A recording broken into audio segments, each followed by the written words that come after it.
SuperTalk Mississippi media production. Join the growing crowd at Mid-Delta Online Auction. Download their app by searching Mid-Delta Auction to bid on tractors, trailers, heavy equipment, golf carts, and more. Download the app today or call Will Jeffcoat at 662-299-2414 for more details for the first Tuesday of every month auction in Greenwood. You're listening to Sports Talk Mississippi On Demand, presented by Pearl River Resort. Escape to Choctaw, Mississippi and enjoy world-class gaming, the Dancing Rabbit Golf Club, and Geyser Falls Water Park. Escape to Pearl River Resort. Power your home or business with C Spire Fiber. To learn more, visit supertalk.fm/C Spire. C Spire Fiber powers SuperTalk Mississippi.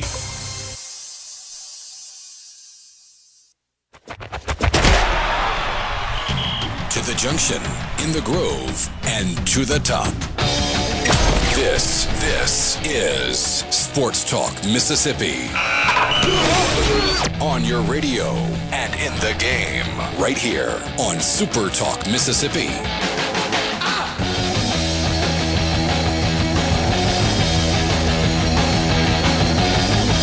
Welcome in on a Tuesday, Sports Talk Mississippi. Borkey and Hadad with you. We've had a crazy day in sports, sort of. The conferences are fighting back. Really fighting back today. The Big Ten, yet again, taking the lead in major college sports. We'll give you the update there. We got a team to get to on the countdown of 100 teams in 100 days. Bill Connolly going to join us. That'll be a fun conversation. Mississippi State put out a video affirming a logo, and I've got some questions. Good questions. It's good, but I've got questions, and Hadad will have some answers. We'll talk about all that and more on this edition of Sports Talk Mississippi. Again, I'm Michael Borkey. He's Brian Hadad. Hadad will pay some bills, and we're going to start actually off topic, away from sports, because some sad news has come down. The saddest. The saddest of news, but we'll get to that after we pay some bills. After you and I get done working 3 to 6, what a way to make a living. Yes, we are here in the Pearl River Resort studios. Pearl River Resort. You want to have a great weekend? Have it at Pearl River Resort. Doing whatever it is you like to do. Spending time with the family, playing golf, eating great food, enjoying live entertainment. Perhaps a wager? That's up to you. Whatever you want to do, you can do it at Pearl River Resort. Book your stay now at pearlriverresort.com. C Spire text line open to you, 601-879-4395. With C Spire, it's easier than ever to get all the devices you want in one move with the Ultimate Connect bundle. Right now, new and current customers can get a free phone, watch, and tablet, plus 100 gigs of data for just $90. That includes the new iPhone 17 or Samsung Galaxy S26 for free, and a free smartwatch and tablet to go with it. So don't wait. There's more to see. Visit cspire.com or stop by your local C Spire store today. C Spire, inspired by you. We will not have to talk about Greg Sankey and Tony Petitti and all that stuff right now. We'll put that aside because the great, the legend, and that is an undersell on the word, or excuse me, on the person that Dolly Parton was. She passed away today at the age of 80. If you were listening to Good Things with Rebecca Turner, they were talking about that at length. Obviously, our text line's filled with anecdotes and things about the great Dolly Parton. She was an icon in country music. She was an icon in pop culture. She was an icon in charity and giving and helping the less fortunate and everything in between. She was a beauty icon. Truly one of the great Americans, not hyperbole, truly one of the great Americans in the history of this country. She's an all-timer. I've always made a joke about Dolly Parton, like, how good-looking was Jolene? Like, if Jolene could steal Dolly Parton's man, Jolene must have been throwing, like, 102 on the black to be able to steal Dolly Parton's man. Beautiful woman, beautiful soul, more than that, though. More beauty inside than outside, and that's really, really saying something when we're talking about Dolly Parton. Maybe the most beloved person in this country over the past 5 to 6 years. You know, she has become a lot more than just a country music singer, a lot more than just an entertainer. She became an icon. She became a woman that, you know, you wanted people to be more like her. The world would have been a lot better place if everybody was a little bit more like Dolly Parton. So absolute tragedy to lose her. And there are some people where like they pass away and be like, man, he was one of a kind, truly one of a kind. There will never be another Dolly Parton to ever live in this world. I mean, she has been and had been in the music industry since 1956, and at no point in those 70 years did anybody have anything other than just glowing experiences with her. And I think the coolest part about it, the most interesting part about it, is there's a lot of famous people and a lot of rich people that, do charity work, quote-unquote charity work. And some of it is just vague and ambiguous, or they have a foundation that, there's money in it, but what does it actually do? Nobody knows. Not her. So, hey, Dad, I know people, I never took advantage and I regret it, but like her book charity, that if you signed up until the age of 5, a child would get a free book every month up until the age of 5. No strings attached, no nothing. Well over, 350 million books were distributed to kids that needed them during that period of time with, again, no strings attached. All you had to do was sign up for free and you could do that. The investment she made in communities that were underfunded, undersupported, and all of the above, just that side of it was even basically perfect. When you read about the true charitable stuff that she did, wanted nothing, didn't issue press releases, none of that stuff. It wasn't, look at me, I'm giving to charity. It was true, like out of the kindness of her soul. Yeah. This is the right thing to do with my fortune. Yeah. I'm going to give it to people that need it. Again, just a person that gave more than she took. And she gave not only, of her finances, but gave of herself and gave joy wherever she went. There was an article a few years ago where she talked about how she and her husband, who passed away not long before her, they loved Taco Bell. And I was just like, Dolly Parton really is the most normal celebrity that ever lived. Who's just talking about like, oh yeah, I love a Mexican pizza. Like, I don't know why that stuck with me so much, but it absolutely did. She, music, movies, television, and then just everything else. And like I said, the word icon gets thrown around way too loosely these days.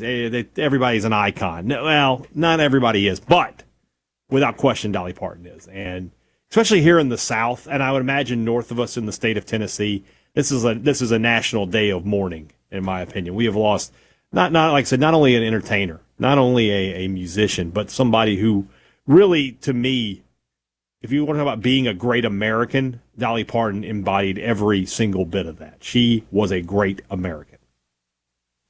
601-879-4395. I'll take your word for it. I don't know if this is true or not, but you have no reason to lie. Of course, if you work for her at Dollywood for even one day, she would pay for your college? I don't know if that's true or not, but I mean, here's the thing. I like to talk about with Kiffin, where it's like, anything you tell me, I'll believe it. I should clarify that, right? Anything you tell me that's bad, I'll believe it, right? Dolly Parton is the opposite of that. Anything you tell me about her that's good, I'll believe it. So if you tell me she pays for all these people's, yeah, I believe you. I'll believe you, yeah. And then on top of it all, the kindness and all that, and I mean, she was like the model Southerner, right? Like if you had to put the South on a billboard, it would be her. Just, unashamed kindness. Gentle, a little bit of flair, all mixed into one. But her music influence, we talk about Mike Leach's tentacles that exist in football and offenses. Oh yeah, hers exist in music and they will forever. There's not a country music singer today that doesn't have some influence from Dolly Parton. It just doesn't exist. Yeah, if you ever met somebody who did say like, I don't like Dolly Parton. The story. People say right like, to jail right away. Well, if you meet one jerk in a day, you're unlucky. But if you meet 10, it's probably you. If you just meet one person that doesn't like Dolly Parton, they're the problem. They're the problem. It's not you. It's them. So yeah. It's a really tough day for a lot of people, I'm sure. I haven't looked at Facebook, but the first thing on Facebook is a picture of Dolly Parton. How many people's Facebook stories are about Dolly Parton? 2 that I'm seeing, so yeah. Dolly on the Mount Rushmore of entertainers. Oh, man, I agree with you. Yeah, I mean, like I said, I just think in terms of, it goes so much beyond entertainment with her. Yeah. You know, like, am I the biggest fan of Dolly Parton? Do I have a ton of her songs on my Spotify? No, I don't. But did I love Dolly Parton and everything she stood for? 100% I did.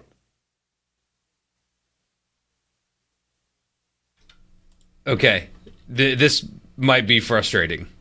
Here are the Hall of Fames that she has been inducted into. You ready for this? There you go. Nashville Songwriters, Small Town of America, East Tennessee, Country Music Hall of Fame, Songwriters Hall of Fame, Junior Achievement of East Tennessee Business Hall of Fame, that's a thing apparently, the Americana Highway Hall of Fame, the Grammy Hall of Fame, the Blue Ridge Music Hall of Fame, the Gospel Music Hall of Fame, the Music City Walk of Fame, Country Gospel Music Hall of Fame, Grammy Hall of Fame again, different songs is how you get in there. National Hall of Fame for mountain artists, the Happiness Hall of Fame, the East Tennessee Writers Hall of Fame, Nashville Entrepreneurs Hall of Fame, Grammy Hall of Fame again, Grammy Hall of Fame again, Rock and Roll Hall of Fame, International Association of Amusement Parks and Attractions Hall of Fame for her amusement park Dollywood, Volunteer State Music Hall of Fame, Musicians Hall of Fame, and more to come. Just a gold person. And may she rest in peace at the age of 80. Dolly Parton. Sports Talk Mississippi. We'll be back.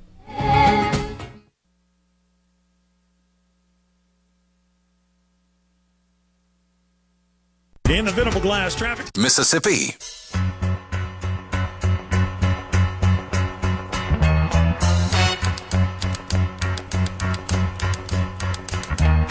Tumble out of bed and I stumble to the kitchen, pour myself a We don't have to do the 9 to 5 thing. We work in 3 to 6. Sometimes 7. I did a lot of work today. I mean, I did a lot of work today, too. I'm just saying.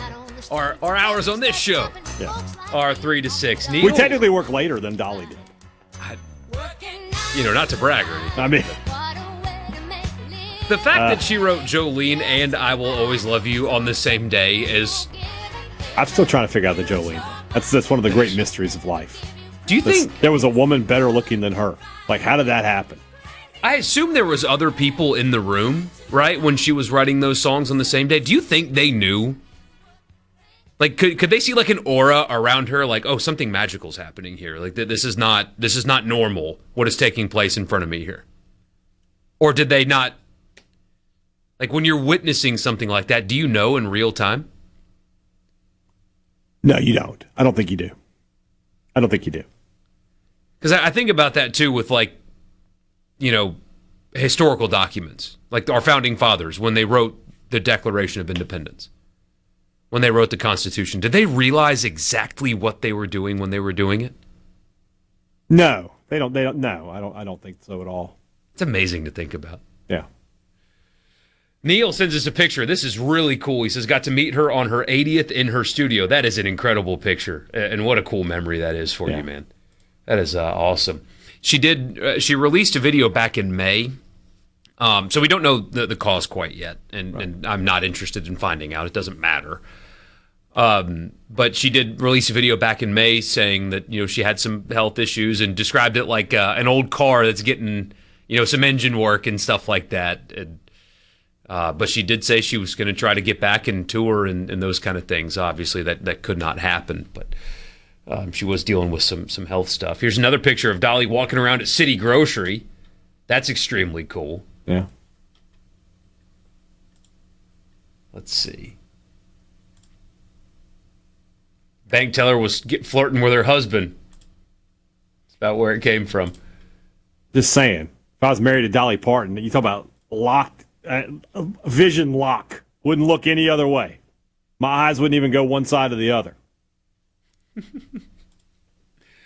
Oh, man. Good stuff. She's just a legend. May she rest in peace. We talked yesterday about LSU trying to get Daquan Wright, Xavier Harris to join the team And we talked through all that and, the SEC's response. And so we don't need to rehash that. You guys know that they're trying to do that already. Since we got off the air, the SEC released a statement last night, and I'll be honest with you, I thought it was horrible. Here's what it said.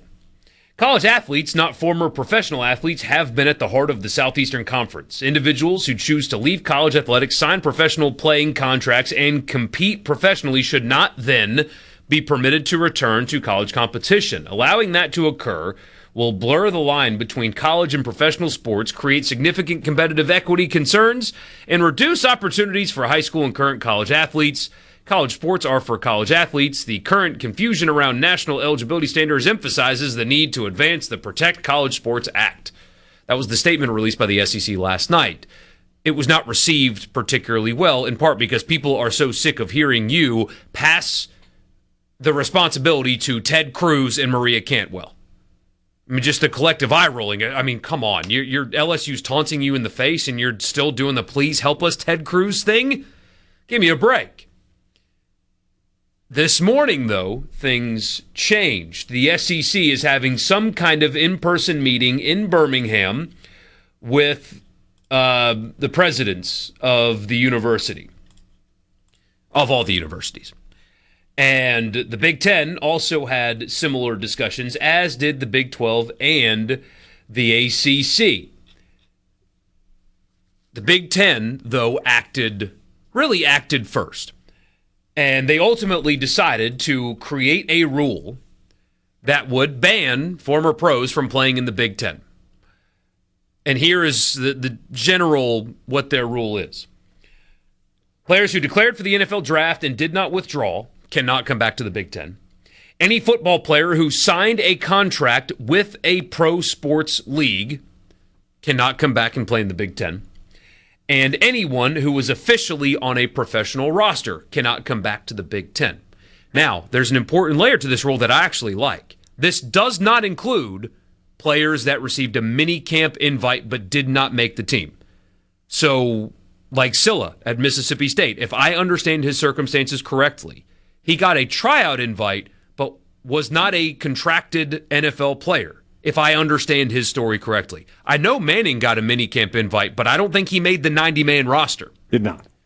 So minicamp players, not all of them, but a lot of them actually aren't getting paid. It's an invitation to come try out for the team. And so neither of those guys were contracted NFL football players. Right. They got tryout invites. They did not make the team, so they were not professional football players. Under the Big Ten's rule, those guys would be allowed to play. And the Big Ten, I guess UCLA has a linebacker that transferred from James Madison that got a minicamp invite, didn't make the 90-man roster, and so therefore they're letting him play. I think if the SEC goes down that road, that is an apt and totally fine, that's a fine rule.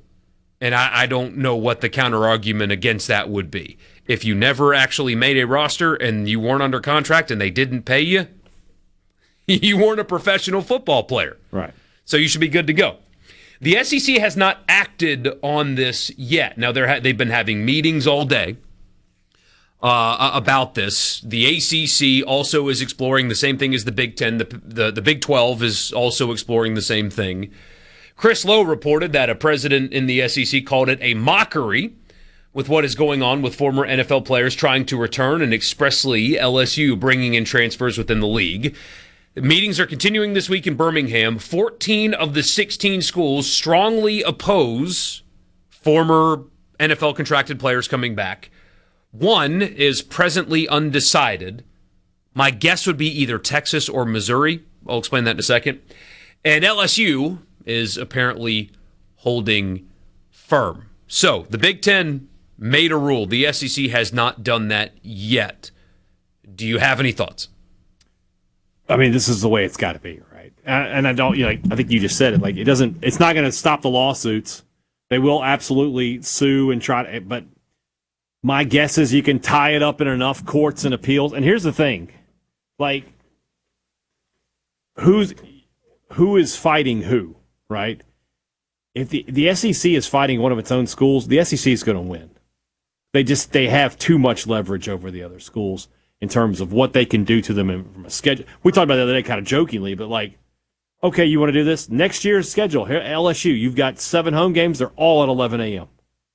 What are you going to do about it? Also from a money standpoint, LSU's got a lot of money. The SEC has more. They'll appeal this thing all the way. They'll tie it up in injunctions and motions, and LSU will have no choice but just to tap out at some point, I think. Yeah. And it's going to be very much like, I think, the Big 12 Sorsby thing, where everybody's going to come together, and it's going to be so much pressure on one school that they just have to say, it's not worth it. That's the thing for LSU.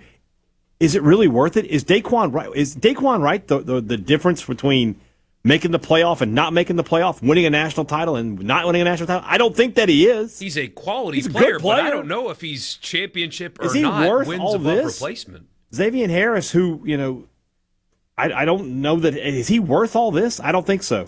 And that's the same thing that Texas Tech had to make that decision. Is Sorsby worth fighting all of this, fighting all of college football? And they made a decision that he was not. And I think the only thing that makes me wonder is the head man for LSU, who might just decide to dig in because that's how he is. That's what he does. Again, people think I'm joking. I'm not. I have an autistic daughter. I know how it is with autistic people when they dig in. All right? There is no getting them to change their mind. It's not an option. And if Lane Kiffin has set himself on this course, then that's where he's headed. And there will be, the only way to stop him will be to be like, just to cut him out of the decision process, basically. The athletic director, the president of the university will go like, this is what we're doing, don't tell Lane until it's over. So there's a lot here because, like Marty, the LSU fan, says the SEC's fighting players, not LSU. But here is what the SEC, and we have to go up against a hard break and come back to it. And we're not coming back to it immediately because we're going to Bill Connolly. Okay, so I'll tease this out there. The SEC seemingly will not go after the players. Their best course of action could very well be, you want to play Daquan Wright? Go ahead. Lane Kiffin is suspended for 6 games. You can play him. Coach isn't coaching the games that he plays in. You can have Daquan Wright on your team. You don't get to play in the SEC championship if you make it. You can have him on your team. We're not giving you the $70 million at the end of the season from the league. That would be, possibly anyway, a legal argument that could hold up. And as Hadad said, local injunctions, the SEC will find federal courts that favor them more. We'll see. Bill Connolly next. We'll have to circle back to this, but looking forward to talking actual football when we come back.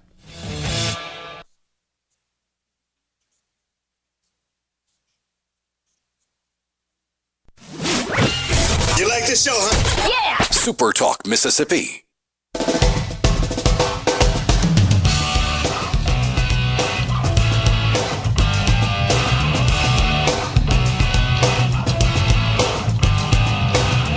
Sports Talk Mississippi back here on a Tuesday afternoon. Brian Hadad and Michael Borkey. We go down to the Farm Bureau guest line. Check out favorites.com and go with the home team. Bill Connolly covers college football for ESPN. Of course, the master of analytics, which means he and I would be at odds on most college football Saturdays. But I'm sure we could get along and watch a game or two together. And Bill, want to talk about the Sun Belt like we had you on to do last year. And once again, a conference I feel like there's 2 big favorites.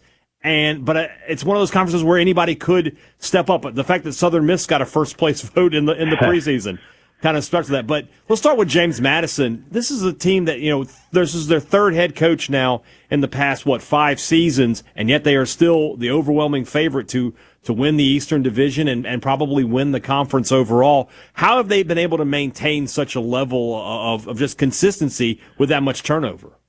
Yeah, I mean, this is going to be obviously a huge test here for them. They survived one coaching change. That doesn't mean you're always going to get it right. But it's clear, like, from an infrastructure standpoint, they just got a lot to offer. They can bring in really talented transfers. And they just had all their T's crossed and I's dotted when they moved up from FCS. They were ready to go. So, yeah, really good-looking program, but they are going to fall off. I mean, they were 27th in my SP Plus rankings at the end of last season. They're projected 70th this year because they lost pretty much everybody. Yeah. And whether, I really, really like their transfer class. I think there's a lot of potential hits in there, but they have to have a ton of hits. And, we'll see how Billy Napier can navigate that. That's the most interesting part of them in particular. Sunbelt Billy got that nickname in a derogatory way, but he did a great job in the Sunbelt. Who's to say that he can't do it again? But why do you think it didn't work at Florida, and why would it work at James Madison? Yeah, that is kind of – because, I mean, at Louisiana, the one thing he was guaranteed to have, I mean, he just dominated in the trenches.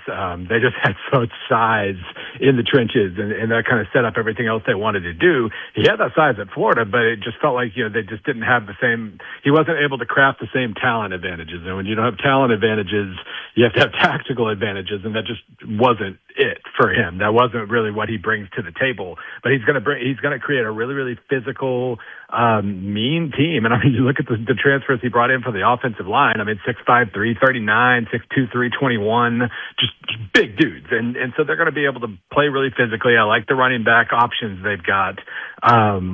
So I think that's kind of the secret there. But there's nothing saying it can't work again now that he's back in the Sun Belt. The other side of the conference, the Western Division, it looks just from the preseason predictions, maybe a little bit more balanced in terms of who could win. Troy is the big favorite, but Louisiana right there, Arkansas State, Louisiana Tech, the newcomers. Is this Troy's division to lose, or can one of these other teams step up and take it from them? Yeah, with my SP Plus projections, I mean, there are 4 teams projected within about a 1 win of the top. And from a scheduling standpoint, Louisiana's schedule is nice enough that even though Troy's projected ahead of them, they're right there dead even in terms of win projections. And then Louisiana Tech and Arkansas State are just a little bit behind. So I'm expecting a wide open race. Troy obviously kind of found some things that worked pretty well later in the season last year, but they just I don't see any one team that has massive advantages heading in, and that makes for a fun race. Yeah. Let me ask you about Louisiana Tech, coming into their first year in the Sun Belt playing.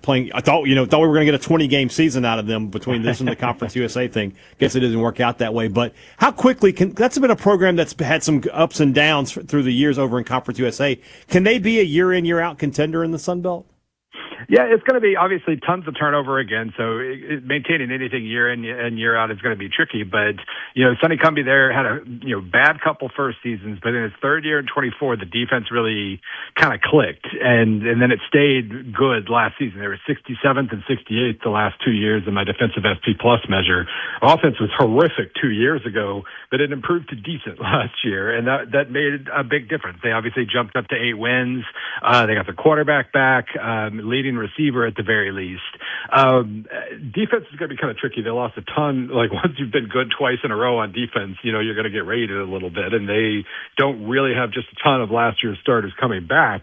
But I do think they're in a situation where their offense could improve a little more, and maybe that offsets the defensive regression. I thought that South Alabama was going to be a team that could really compete year in, year out in the Sun Belt, and it just the past few years has just not gone that way for the Jags. They're picked towards the bottom of the West Division. What's wrong with that program that they can't be a more consistent winner? Yeah, I mean, they just, 2 years ago, Major Applewhite did just a terrific job of nailing, just hitting on a lot of guys right out of the gate. Then he loses those guys, and it turned out that it's really, really hard to do that every single year. So it definitely feels like they're playing from behind now. They slipped to 114th overall last year. I got them projected 116th this year. But I mean, if he's got the pieces, if he has decent athleticism in his skill core, we saw a couple years ago that he'll use it. That was a really, really solid offense he had with Fluff Bothwell and those guys 2 years ago, and Gio Lopez. It's just he didn't have the horses last year, and we don't really have any proof that he's going to this time around. ULM is a team that we'll see here in the state of Mississippi week 1. They'll be in Starkville to take on Mississippi State, picked at the very bottom of the Sun Belt. ULM is a program that I remember when they were the Division, I guess, 1AA back then, national champions, and they've put a lot of players through to the NFL. Why is that program just not where it wants to be? Yeah, I mean, the kind of the stock guess is my best guess, and that's just, funds. I mean, they just don't necessarily, they find a good guy and they lose them. Obviously when they had Ahmad Hardy 2 years ago, there was something very interesting in Brian Vincent's first season, and you saw exactly what Brian Vincent wants to bring to the table, like what he brought to the table at UAB, when he was part of that rebuild, where it's just, we're going to play super sound defense and we're going to run the ball, and hopefully we make the right plays in the fourth quarter, and we're going to be in good shape. But it's hard to really kind of assume that they're going to have the horses this year. I mean, Don Chaney, running back from Louisville, a couple FCS guys, or a couple D2 guys, I should say, who had good numbers. I mean, if they can run the ball, and then maybe there's something there. But the defense is going to be like all JUCOs, and it's hard to really be too confident in that. Let's talk about USM. Picked right in the middle of the Western Division, picked 5th overall, but as I mentioned, they have a first-place vote. Do people give USM a little respect just because Blake Anderson is a proven winner of a head coach? Yeah, and I think it's possible they didn't quite realize everything that left last season. I think that's the other part of it. I mean, Charles Huff obviously did an incredible job, and then left and took some of the guys he brought in with him to his next stop, and really kind of detonated the two deep a little bit. So that's what you're banking on if you're Southern Miss. We have an experienced coaching staff. They did obviously bring in a ton of transfers, especially on the defensive side of the ball. Well, more on defense, but all over on both sides of the ball. And those teams that are going to rely on 20, 30, 40 transfers or more, plus a bunch of JUCOs, I guess. I mean, they're giant mysteries. You're going to have to hit on a lot of those guys, but a couple of these teams will, and that would make Southern Miss at least a pretty big wild card heading in. The thing about SP Plus is that it's analytics, it's math. So, you put the numbers in, the numbers come back out. So you should feel confident in them. But when we're talking about 70-plus new players, is this a situation where the analytics can be just a little misleading because there's so much new and you don't know how it's going to play together? Well, on average, it still performs pretty well, just making the generalizations it makes. But with the teams with heavy turnover, there's just a lot more volatility. Like, it's not going to miss by a little; it's going to miss by a lot if it misses. And so usually, the teams that lost a lot more than they brought in are gonna fall off, and that's certainly what it sees out of Southern Miss. But yeah, a couple of these super heavy transfer teams are going to hit on a lot of guys, and that'll make up for an immediate, I can't say turnaround because they turned around last year, but they almost have to turn around again this year with everything they lost. Sunbelt preseason offensive player of the year is Carlos Del Rio Wilson, the quarterback up at Marshall. A couple of years ago, the Sunbelt player of the year was also a quarterback from Marshall. Then he came to Southern Miss and had a fantastic year in Braylon Braxton. What kind of player is this young man, and is he worth this preseason hype? Yeah, I mean, I think he's asked to do a lot. He's throwing 20-plus times a game. He's running well over. He had 147 rushes last year, not including sacks. He didn't necessarily have a lot of help, but Marshall was a team that, kind of like we're talking about with Southern Miss, they were starting from scratch at the start of last season, and the fact that they found something and were able to kind of build as the year went on, I think that's kind of the model that Southern Miss has to hope for here. They were 5-7, but it was kind of, your win total gets cut in half, but you're kind of encouraged by how it came about because now you can maybe kind of build something in year two. I don't know about Del Rio Wilson being the best offensive player in the Sun Belt, but he's certainly solid, and they have a year of familiarity with him now. Is there a team in this conference that could surprise? We got about 60 seconds left. As I said, James Madison, Troy, pretty big favorites to win those divisions. Who's the surprise team that could take over and win the Sun Belt this year?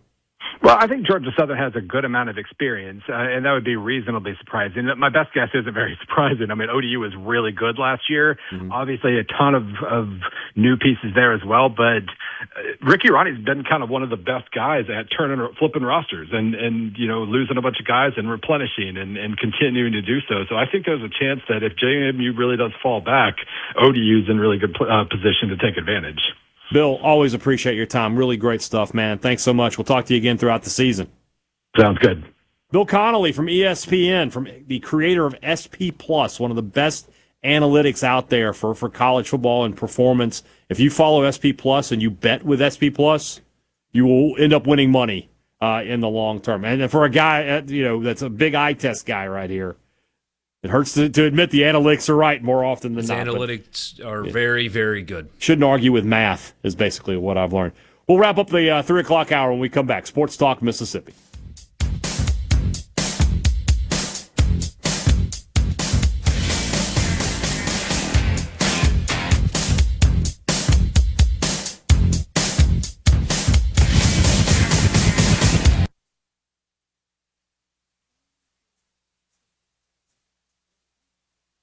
In the Venable Glass. Mississippi. So let's get rolling. On Super Talk, Mississippi.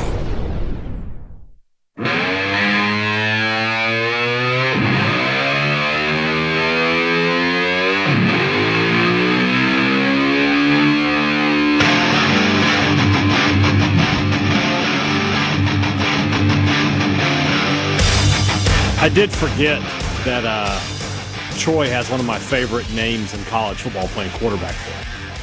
Goose Crowder. Talk to me, Goose. Come on, man. You got to pull for that. Coach, you got to say that in the headset every time. I don't know. Who is the coach at Troy right now? I don't even know who it is. After Summerall left, who is the head coach? Troy football. It's Gerard Parker. I don't know a whole lot about him.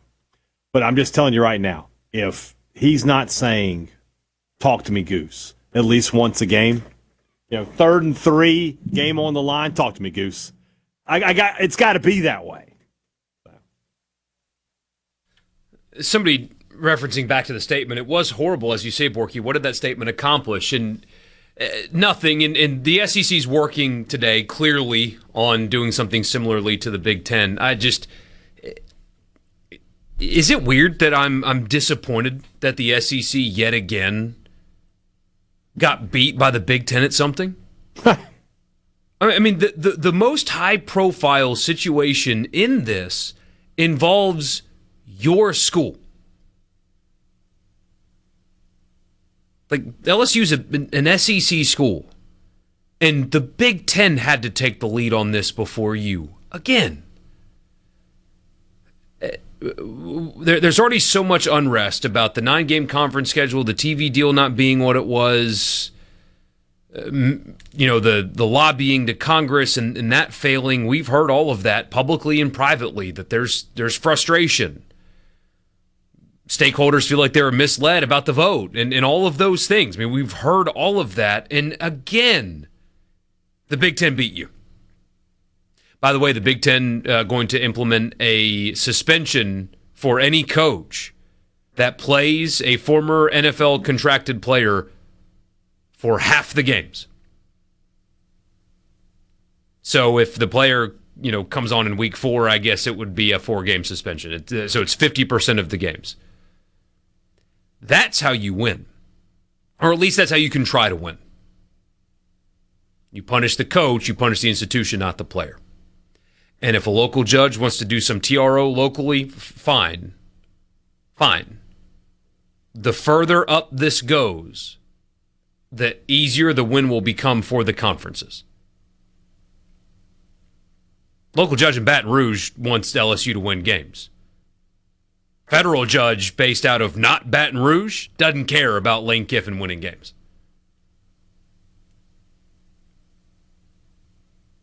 And it's also, league bylaws. You're not arbitrarily punishing a player. You're going after the actual employee. It's different. It changes the conversation. But I am frustrated that the SEC is not first on this.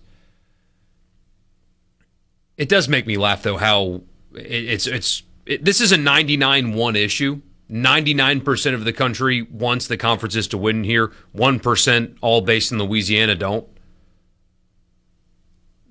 But that 1% of people somehow finds it impossible to understand that Diego Pavia's JUCO years and using a judge to get them, and Daquan Wright being a contracted NFL player, not being allowed to play, are two different things in two different circumstances, that even though they both used a judge, one of them is frowned upon more so than the other. It's like the discourse is impossible with people that are unable to recognize the nuances in the rulings. Just like Texas has a player that came back. He wasn't a contracted NFL player. That's different than Daquan Wright. But there are some people that are just completely and totally unwilling to recognize that there are nuances in these cases and that sometimes they get treated differently. You can consume a beer at a bar and drive home legally. You can't consume a dozen at a bar and drive home legally. You are technically drinking and driving in both of those circumstances, but one of them is allowed and one of them is not. I bet Andre the Giant could.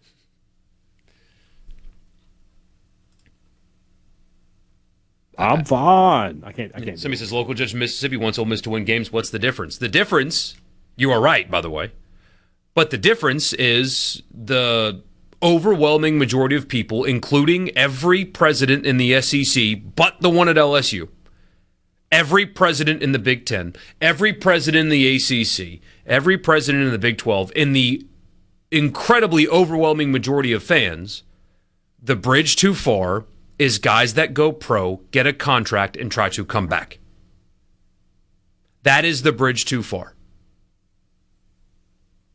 It's not the use of a judge that bothers people. It's the fact that guys turned pro, got contracts, and came back that bothers people. And the Trinidad case wasn't universally supported either, by the way. There was a lot of backlash when that decision was made. That wasn't a universally accepted thing. Absolutely not. But that wasn't a 99-1 issue. No. Former pros is a 99-1 issue. Nuance. There's differences. Sports Talk Mississippi. More coming up after the news.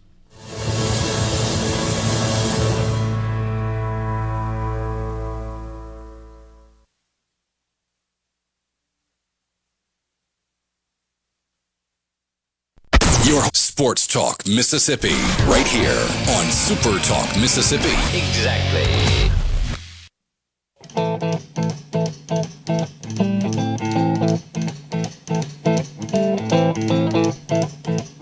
Rumors spreading round in that Texas town.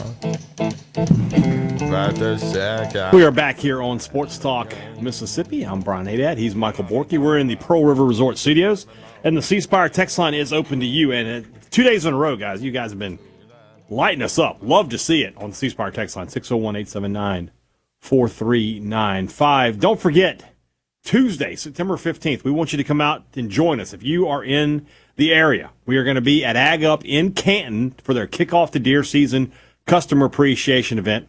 Broadcasting the show live. Don't forget, that's LSU Ole Miss week. So we've got a lot to talk about, and if you want to hear it live, you can do that at Ag Up in Canton. Also, starting at 5:30, they're going to put some burgers on the grill for everybody, so free burgers. And then from 6 to 8, after we get off the air, the Honky Tonk Playboys will take the stage. And as I mentioned before, Michael Borkey joining them on steel guitar. Looking forward to hearing him. Looking forward to hearing him. Do you happen to know any old Hank Williams songs? Let's go. A lot more going on there. Giveaways. Local vendors are going to be out there. You can talk to some of the outdoor industry partners at Ag Up, and there'll be special equipment offers going on all day long. So it doesn't matter what you've got going on this fall, Ag Up has something for you. Come see us Tuesday, September 15th, starting at 3 o'clock all the way up until 8 o'clock at Ag Up Equipment, 160 Calhoun Commerce Park Drive in Canton. I love messages like this. They always crack me up. Do you really love them? If Wright and Harris were going back to Ole Miss, Borkey would be all in. I love how you not only created a hypothetical scenario, you also created a hypothetical opinion that I would have on the hypothetical scenario. It's amazing that you know how I would feel about something when it hasn't happened yet. That's amazing. Hypothetically, I would be even more against it than I already am. No, I would not. And some people have asked me, like, hey, have you heard that this player's coming back to Ole Miss? And my answer was, I hope not, because I will have to say that I disagree with it and it should not be allowed, and message boards will get mad at me. Just hypothetically speaking, I think he'll make the roster. But if Jaden Williams gets cut and wants to come back to Ole Miss, I will, on these very airwaves, say, I don't like it, it should not be allowed, and hopefully the SEC gets in and stops NFL players from coming back to school because he's in training camp and he's getting paid by an NFL team. He should not be allowed to come back to school to play. I am firm on that. And if that does happen, you can understand why, because, well, everybody else is doing it, although Kirby Smart today said, no, he's not considering former pros. That he thinks it would disrupt his locker room. He's not doing it. So you can take a principled stance as a head coach. Imagine that. But no, if that were to happen, I would tell you, I don't think it should be allowed. And I hope the SEC goes the same way as the Big Ten and stops it from happening, because it should not be allowed to happen. You can have principled opinions. I know it's foreign in your world, but in mine, you can have them. I hope it doesn't happen. The roster that Ole Miss is currently practicing should be the roster on game day without a single addition. Here. I got principalities. It's fine. Shouldn't be allowed. I want the SEC to stop this for everybody, including Ole Miss. We talked about it, though, during the break. I do believe a lot of this would not be happening if those guys were coming back to Ole Miss. I tend to agree with that. I feel like the real push is that they're not only are they doing this, but they're transferring to another school that then when they weren't in the portal to begin with.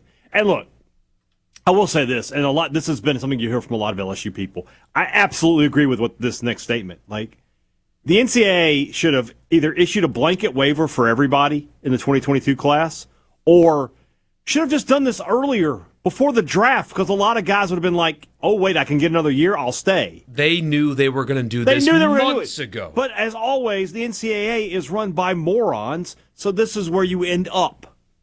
But, it's not too late. The NCAA could, I won't be totally surprised if the NCAA just says, you know what, blanket waiver, this is it. This is it. Just give it to them.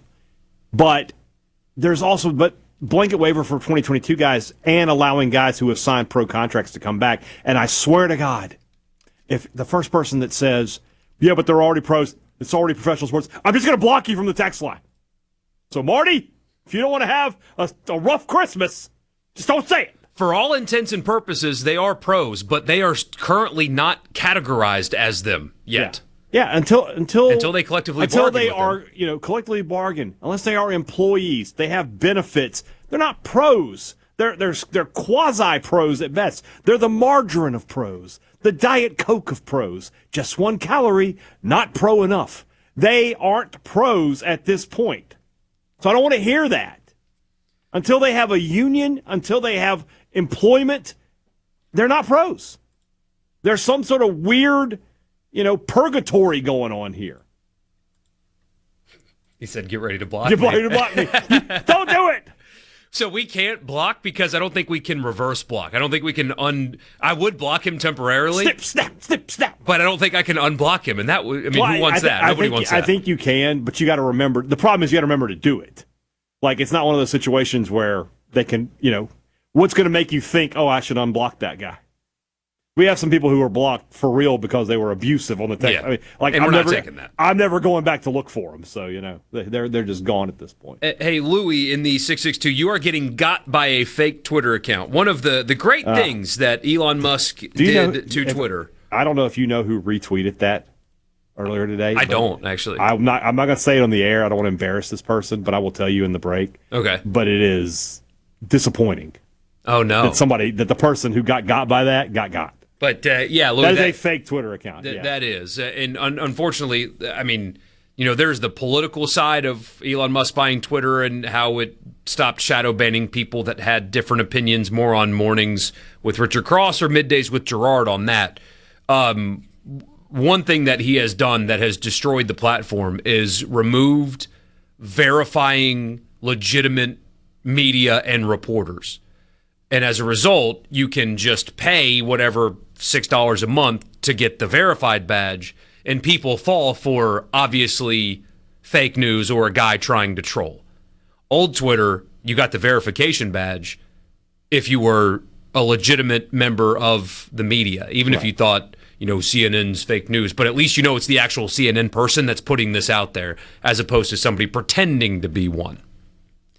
And so that's how you get got like this. That is it's not true. Moron mornings. I hope one of you said that to Richard this morning, called it moron mornings.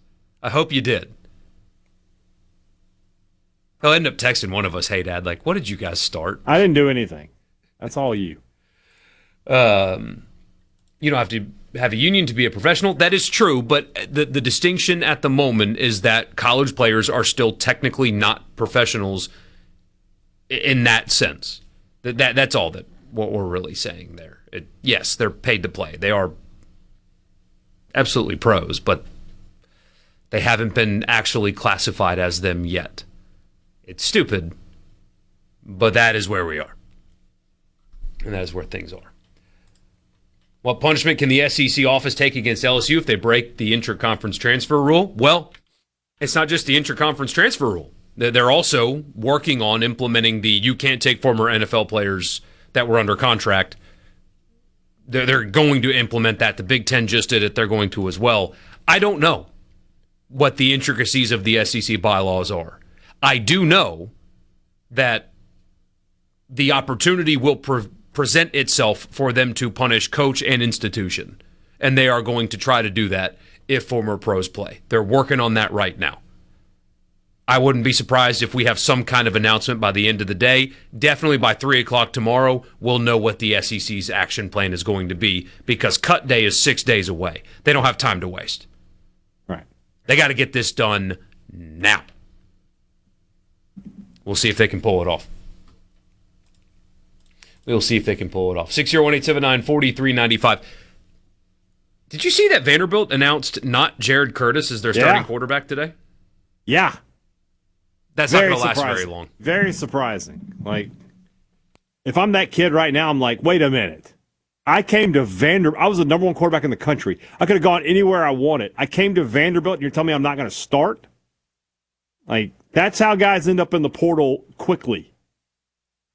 Like, promises were made. That is not going to be a promises made, promises kept kind of thing, I don't think. I was very surprised to see that earlier today from Vanderbilt. Thought that was an easy done deal kind of thing. I have a feeling it's going to go the way of the Jackson Dart Luke Altmaier quarterback battle. They both play against the FCS team, and then the better one plays in week 2. Remember, Jackson Dart didn't start for Ole Miss in that game. He started week 2, right? Or he started week 1. He started week 1, and Altmaier started week 2, and then it was just like, yeah. Or something like that. Yeah. I have a feeling this will be like that. Well, I mean, week 1 for Vanderbilt is Austin P, and then week 2 is Delaware. So that's an opportunity to do that. But yeah, week 3 is NC State. You got to get your guy ready. You got to figure it out before then. So we shall see. But yeah, that was very surprising news. Sports Talk Mississippi. We'll be back.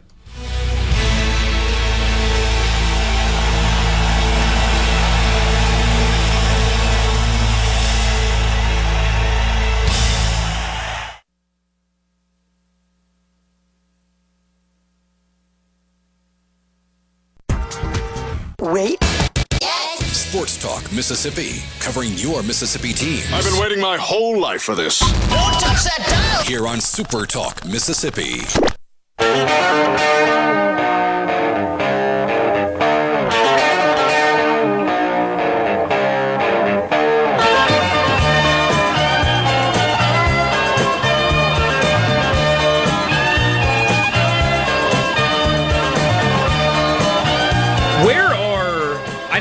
Fans land on this, so I'm not even going to ask, because Ole Miss fans are excited beyond measure for the start of football season, and they have been since the last one ended. Where are state fans as a whole right now in terms of excitement level, interest into football? Because I know, there's a few weeks ago we got asked about the low season ticket sales and things like that. What are things like now, though? Now that camp has happened, Camario highlights are out there, although few and far between. State, I want more Camario Taylor videos, please. Well, they got to give everybody their No, I don't care. Give me Camario all day. Give me 10 Camario clips every single day throwing the football. Like we talked yesterday, like where they're not really letting him get outside the pocket too much. They're just trying to keep him in there so he can work on that. And like the exciting plays aren't going to be like that. I think there's enough enthusiasm and optimism at this point. Like I said, this is the point of camp where everybody starts talking themselves into whatever. That their team is going to be, whatever at this point. Text line is telling me I've sent too many messages. I've sent like 3 messages. I know. There must have been a lot of something in mornings or middays, because Gerard must have just gone off on the text line today, because how am I? So that being said, the guy who said that you're worried that we blocked you, I was trying to tell you that, jokingly that we had, but we haven't. We're still getting your text. Anyway. It doesn't look like Gerard went crazy on the text line in response today, so I don't know what's going on here. You're getting the same thing, though? I am getting the same thing. Yeah. So I think State fans are hopeful. Now, if you said, hey, you're going to have to put money down, they probably all wouldn't. If I said over, under, I would go high and go 5.5. I think you'd probably be 50-50, like over, under on wins, right? But I think they're optimistic that if things go well, and I've said this the past few weeks, there's three things. Offensive line has improved, defense has improved, Kamario Taylor is, in fact, an elite player. If you have those three things happen, you're going to win a good number of games. You're going to have a chance to be a top 25 team. If two of those things happen, you'll go to a bowl game. If only one of them happens, 6-6 might be the best you can do, and even then, that would be a stretch. If none of them happen, I'll enjoy there'll be big podcast numbers for me when we're doing hot boards. But I think right now, I think Kamario is the main reason for this optimism. That there is just a belief that this guy is going to be a special, special player for Mississippi State, and that he is going to elevate everybody else around him the way elite quarterbacks do. We've made the jokes. The first time I saw Kamario Taylor, I was like, there's going to be so many Cam Newton jokes made about this guy because he's just built the same way and he physically has some of the same attributes. But I always point this out, and by no means am I saying that Mississippi State's about to win the national title, but Cam Newton took a team that had one other guy that played in the NFL in its starting lineup on either side of the ball and won a national title. So, an elite quarterback elevates everybody else around him. So if Kamario Taylor can be an elite quarterback, which I think he can, he has the talent to do so. This is an offense that certainly can feature talented quarterbacks. Then State might be better than expected, but we'll have to wait and see. Again, before I dive in, week one will tell us a lot, more than the average game against a lower tier Sun Belt team would tell you. Mm-hmm. But at the same time, by the end of week two, I think at the end of week two, we will know either Mississippi State's going to be okay, Jeff Lebby is going to move forward in this team, and they're going to be okay, and they're going to go to a bowl game, and they're going to be all right, or at the end of week two, we're going to be saying, we know State's going to be hiring a new coach at the end of the season. We've said it before. It just bears repeating how the week three, how there are so much attention in week three is going to be paid elsewhere. But Shane Beamer and Jeff Lebby need that game basically for their jobs. Both of them are as early as week three coaching for their jobs in that game. And that's like the pressure on that one's pretty amazing when you think about it. South Carolina, correct me if I'm wrong, Hadad, they have 2 walkthroughs going into that game. They should be 2-0. Right. I just did an interview about South Carolina today. Yes, they start the season off with their 2 of their 3 non-conference games, and their only tough non-conference game is at the end of the year when they play Clemson. So, yes, they should have very little in terms of competition before they get to play Mississippi State. State, on the other hand, having to go to Minnesota. If you win that game, it should give you a lot of confidence that you can go to South Carolina and duplicate that result. I would think. For sure. And I mean, nothing helps a young quarterback more than confidence. Going on the road and winning and just, shaking that off. Columbia is a different animal than Minnesota, but still, you go into another road game and you're like, done this. Exactly. I'm good here. And look, if you are able to slow down Anthony Smith, the Minnesota defensive end, you're going to believe you can slow down Dylan Stewart as well. So, yeah, with State, it's just going to be really quick. We're going to find out what this team has early. If they don't beat ULM by 30-plus points, and I'm talking about like 45-10, something like that. If ULM is over 17 points, if State is under 35 points, that's not a good sign. No. And then, the next week will just be what it is. But, yeah, when we come to work on, I guess it's Monday, September the 14th, this show, I'll tell you, I will be very confident on what I'm telling you about what Mississippi State's going to be the remaining 10 games of the season. Saturday scrimmage was closed, right? Correct. Was it one of those where super special alums got to go watch, though? Well, that's true for every country. So a member of our audience is flexing his money on us, unintentionally so. Yeah. But he's flexing a little bit because he says, as a State fan, I was excited, but after watching Saturday scrimmage, I was not too impressed. I understand it's a point in camp where the defense has seen the offense a lot, and has an idea of what they're running, but the offense did not look great Saturday. He also said surprise player of camp has to be Billy Puckett. Dude looked great and made great throws on Saturday. I'm not. That's not good. If Billy Puckett is the surprise player, if you're the backup quarterback who's not going to play unless there's an injury, Wouldn't he be the fourth string quarterback? No, I think he's number 2. Really? He's had a really good. He even camp. beat out AJ Swan. He's having a really good camp. Good for him. He and AJ are battling for second. Rashada is a very distant fourth in this one, from what I've been told. But that said, I think, as I mentioned on yesterday's show, when the scrimmages are set up in such a way that if Kamario Taylor exits the pocket, they blow the whistle, the defense is just going to have an advantage there. True. They're just they know that, hey, he's got to stay in the pocket so we can do this, that, or the other. So I don't take too much away from that, other than the fact that last year the defense didn't really matter what advantage you gave them, that you were probably going to be able to move the football on them. So I don't take too much away from any practice. I feel that once you get to the game and Kamario Taylor is able to just do whatever he wants, he has the full keys to the car, it'll be a totally different look for Mississippi State. Wait, did you just get a text through on the text line? No, did I? Somebody wrote preach. You did. I got one through. All right, we're good. But the one I sent before that didn't go through. Yeah, mine got blocked as well. Let me see if I can send it again. We're having some issues today. Technical difficulties they have. It is what it is. Probably that Lane Kiffin. Just that one went through. That's weird. All right, well, whatever. That's crazy. Minnesota's going to be big a lot if they lose a lot of wind out of the sails. And if they never mind a lot, it's over. It's over. It's over. I will come we're on on the to show. coaching search in baseball. Yeah, we come on the show on Monday after Mississippi State loses to Minnesota. I'm going to tell you that I don't believe Jeff Lebby will survive this season.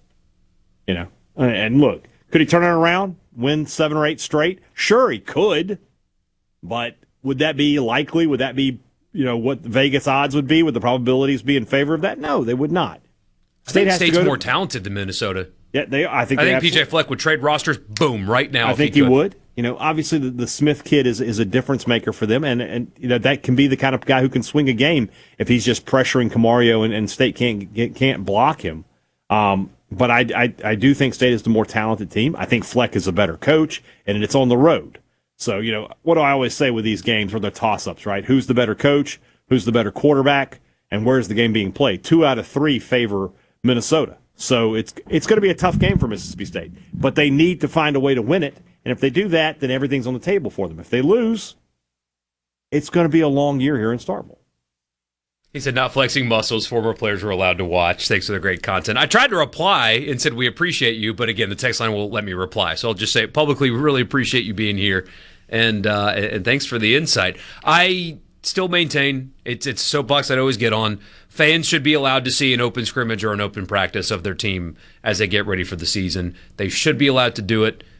If the NFL and their billions of dollars allows fans to do it. College is the only place you can't do it. I can go to any high school in the state and sit in the stands and watch practice, and the NFL allows it to a certain degree. Once they go to their facilities, no, but during the preseason, you can go out there and watch practice. Yeah. College is the only place where that happens. It's the only place where players aren't required to talk or can't talk to the media. It's just how it is. It's just so weird. It's weird. It's frustrating, too, because I think you guys deserve that. But, hey. Especially since you guys are the ones paying for the players. And the salaries and everything. My goodness. Sports Talk Mississippi. Hey, we have an interesting team to get to on the countdown of 100 teams in 100 days. I think I am talking myself into picking them to win the national championship, although we will do that on Friday. But we'll go to the SEC when we come back for the countdown of 100 teams in 100 days.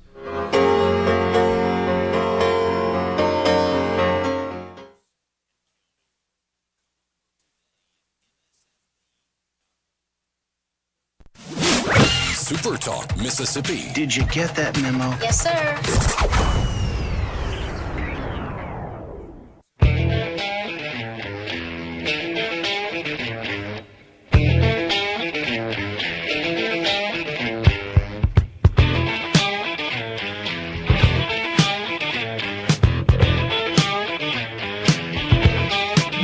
We are into single digits. Deep into single Only digits. A few left. We were talking about the cream of the crop, the best of the best. Let's do it right now. 100 teams in 100 days. This day is bananas. B-A-N-A-N-A-S. This day is bananas. 100 teams in 100 days. Okay, ready? 3, 2, 1, go! Somebody in the text line said, wow, Borkey picking Auburn, hot take. No, sir, not picking Auburn. I'm going one state to the east. To the house that Lars Tate built. There you go. The Georgia Bulldogs. I like Georgia's band. I like the fight song. I like the lone trumpeter. I like Georgia's band. I like the lone trumpeter. Their fight song is the Battle Hymn of the Republic. Let's just call it what it is. That is what it is. It's not a great fight song. What a cool place, though. Sanford Stadium. Awesome. I've been twice in my life, and each time I've really enjoyed it. The game day atmosphere, great. The stadium nestled in the campus there is really cool. The only thing that I think is wrong with it architecturally is they built upper decks, but they don't stack over the lower decks. They went out instead of over top. Drives me nuts when stadiums do that. You want all of your fans to be closer to the field. Either way, though, great place to watch a game. Really passionate fan base, cool town, cool campus. It's just a really enjoyable weekend to go watch a game at Georgia. The best college town in America is Athens, Georgia. 93,033 seats on the nose at Sanford Stadium right there in Athens, and they have just done nothing but win since Kirby Smart has taken over. That year won 8-5. Obviously not great. Since then, he has made at least an appearance in the SEC championship every year but one. And that one was the COVID year. They have won 2 national championships, and they have won double-digit games in every single season. Except for the COVID year, because, they didn't play that many games. Right. Every year, they've won double-digit games. Every year but one, they've played in an SEC championship. 2 national championships. His run. People keep saying Georgia has fallen off. I don't know what on earth you could possibly be talking about with Kirby Smart and Georgia falling off. You are nuts, because they're going to be right back competing for a national championship again this season. Stockton is back. We got to fix this text thing, because it's driving me nuts. It says constant shots, Hadad. What? What did I take a shot at? Continue going, though, Borkey. But the person knows I want to know. Just text me and let me know what I'm taking shots at. Gunnar Stockton, the quarterback, back. Talent all over the field.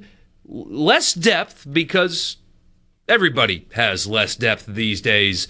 But they have a national championship contending roster. And they had one last year, but they got tripped up.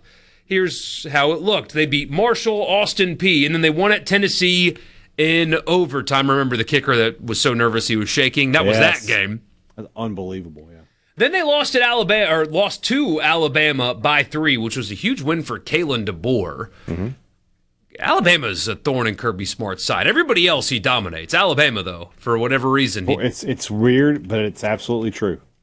Beat Kentucky. They won at Auburn. They beat Ole Miss at home. Remember, they had to come back to win that one in the fourth quarter. They beat Florida in Jacksonville. I guess that game's not being played in Jacksonville this year. Isn't that right? That's correct. Doing a home-and-home deal. Or no, they're playing in Orlando. Yeah, I don't know why. Just play the game at home, but whatever. Whatever, man. They won at Mississippi State. They beat Texas badly. That was when you kind of woke up to, Georgia's for real. Because they scraped by Florida. They had to come back to beat Ole Miss at home. They didn't play well at Auburn. And then they dominated Texas, and that's when you kind of knew that they had a chance to be a title contender. They beat Charlotte and then Georgia Tech to end the season. They beat Alabama comfortably. It was 28-7. That's a comfortable win in the SEC championship game. Mm-hmm. And then they go to the Sugar Bowl. Had a halftime lead. The Kejuan Lacey strip fumble return for a touchdown. A lot of people, hand up, I kind of thought that was the end for Ole Miss. It was not the end for Ole Miss. They came back and won. Georgia falls again in the Sugar Bowl. Back-to-back years they fell in the Sugar Bowl. One of the most iconic nights in Ole Miss football history, and we all know the rest after that. But Georgia this year reloading. 100%. 100%. And this is a team, and frankly, they've got a schedule that sets up pretty nicely. They have the easiest schedule in the SEC. It certainly is in that discussion. It obviously helps that they don't have to play themselves, but they skip LSU and Texas. They open with Tennessee State. You know that mascot, right? Tennessee State is the Tigers? The Tigers. And does Eddie George still coach there? No, he's at Bowling Green now. That's right. He is at Bowling Green now. Back to the old Fluff, roots in Ohio. or Puff, whatever that cat was last year. Remember him? Yeah, I remember the That was Bowling awesome, Green cat. Western Kentucky, before making a road trip to Arkansas, they host Oklahoma and Vanderbilt before going to Alabama. They host Auburn before their off week. They have a late off week, October 24th, and then they play Florida at Mercedes-Benz Stadium in Atlanta. Is where this game is listed as the venue. I don't know why I thought Orlando. Oh, I know why. Because that's where the Jags are playing as the stadium gets renovated. That's why I thought Orlando. But apparently next year it's in Orlando. Mea culpa, guys. My bad on that. Then they go to Ole Miss on November 7th. That could be a massive football game. Just depends. Yeah, but it was 2 years ago. It could be this year as well. They host Missouri. They go to South Carolina and host Georgia Tech. Like you said, they don't play Texas. They don't play Texas A&M. They do have to go to Ole Miss and Alabama. That ain't easy. Right. But they did get a lot of schedule breaks this season. And Georgia Tech, they're playing at home. So their non-conference power game is 3 straight home games against Georgia Tech because Georgia Tech, like a bunch of idiots, put their game in Atlanta last year where it was full of Georgia fans. So the guy on the text line was mad that I said Athens was the best college town. He thinks Oxford is. Well, of course you do. Guys, let's just have this. That wasn't a shot. A shot would have been, I think Oxford is the worst SEC town. That's a shot because here's the question I would ask. Have you been to Athens? Because if you have and you want to still say, well, Oxford is better, well, then you're just biased. There's no practical reason to say that. There are people that have been to both that have no affiliation that think would choose Oxford. I disagree. You are the biased one in that. I'm not. Conversation. I say all the time that Oxford's a great college town, but it is not better than Athens in any way. Athens is like a clean New Orleans. Like if New Orleans didn't smell like shame, cat. You're just getting into subjective opinion there, and it's not though. I'm not. I am not. You are. I am not. That is the denotation of subjective is the debate that you are in right now. No way. I do love Athens, though. Great town. I reached out to a friend of mine, Avery Cameron from WCBI Sports, proud alumna of the University of Georgia, and I said, what is the best restaurant in town? I want to give her a shout-out for getting back to me, unlike Carlo Barone. Maybe I picked the wrong WCBI anchor to be my podcast partner. I don't know. But we were going to go with Last Resort Grill. Borkey, this place looks pretty good. It's just one of those, small menu, not a lot, but only 4 appetizers. But one of them is crispy pork belly, so you've automatically got my attention. There you go. Then a wide variety of seafood and steaks. They salmon and grits. That sounds really good. Stuffed pork tenderloin. Yes, this one sounds good. Shrimp, salmon sautéed with bacon, with all over pasta. Yeah, I'll absolutely eat that. Bone-in pork chop, you have my attention. A braised short rib, why not? Everything on this menu sounds really, really good. They don't have the dessert menu on here. That's a little concerning, but I'm sure, based on what I'm seeing from the food, the desserts are probably really, really good as well. Thing about Athens, if you've ever been there, there's a ton of great restaurants, a ton of great places to go, but according to my friend Avery, this is the one that stands out. So, if you're ever in Athens, Georgia, for a game or for whatever reason, you just want to go see, the birthplace of REM, head over to Last Resort Grill, and you can tell them that Hadad and Borkey, and in this case, Avery, sent you. This is a little atypical for this will make you feel old. Former player has a son that's playing high school football or whatever. It's not a former player, but it's still going to make you feel old. Okay. Dwayne Carter is a kicker. Oh, I saw for Gainesville, Georgia. The son of Lil Wayne is a high school football kicker. Yeah. I remember when Lil Wayne was barely above high school. Well, he used to be little. He used to be Lil Wayne. What's next? We're going to find out he's old Jeezy? What's going on here? I mean, can you be Lil anymore when you've got a kid kicking in high school? I feel like you just got to be Wayne at that point. Like, I'm Wayne now. Yeah. He's Lil Wayne. I'm Wayne. Big Wayne. Yeah. Or something. I don't know. I knew a father and son that were Big Wayne and Lil Wayne, so I don't know if that would work or not. Somebody says you mean the birthplace of widespread panic. No, I didn't. I did not mean that. I know that that's where they're from, but... You meant REM? I definitely meant REM. 100%. 10 times out of 10, I meant REM. That's President Carter to you boys. There you go. Yeah, well, you know. 6-year-old. So, Lucas and Union has been to the last short so the Carolina crab cakes are elite. I'll take your word for that. I love a good crab cake. So glad that you guys are with us. We are Sports Talk Mississippi from the Pearl River Resort Studio. Back in just a minute.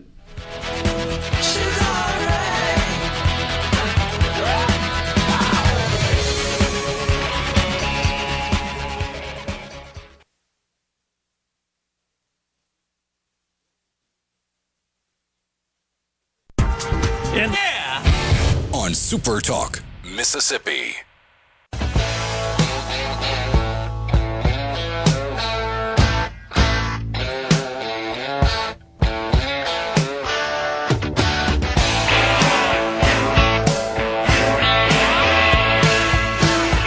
So, something that you didn't mention, but... About Athens? About what? Athens? No. Totally changing the topic. All right. But, like, the NCAA, right?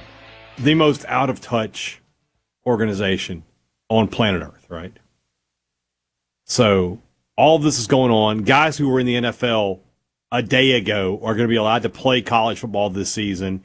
Guys are getting their 6th, 7th, 8th, 9th, 10th, I don't know, years of eligibility. But they still wanted to suspend Arian Carter for 2 games because he took a flight, paid back the difference of the flight that he was paid, and they were going to suspend him for 2 games. Thank gosh, cooler heads prevailed at the NCAA, and they've cut that suspension to 1 game. Like, what are we doing? A guy who played in the NFL this past weekend can play college football, but a guy who got something paid for him, paid it back, well, we'll knock it down to 1 game. Like, the people who run the NCAA are the most out of touch people. I mean, it's incredible how much they trip over their own 2 feet in everything that they do. So Arian Carter, he will get to play against Georgia Tech at least. Thank goodness for that. And yet, Ted Cruz still wants them to be the ones that run things. That's why I don't like the Saving College Sports Act. That's why I don't like it, because even though Maria Cantwell and Ted Cruz don't really know who's going to enforce any of the rules that they're creating out of nowhere, presumably it would be the NCAA. I don't think that they are capable of doing that. No, I agree. This is something that could have been avoided. There's a guy that covers sports in South Mississippi, coastal Mississippi, that's been going after me on Twitter. This is what you wanted. You wanted this. No. Oh, really? Oh, let me look that up. No, my friend. As I explained to you there, you wanted it. I've spent years talking about NIL because the NCAA was violating the law, and they could have gotten out ahead of it.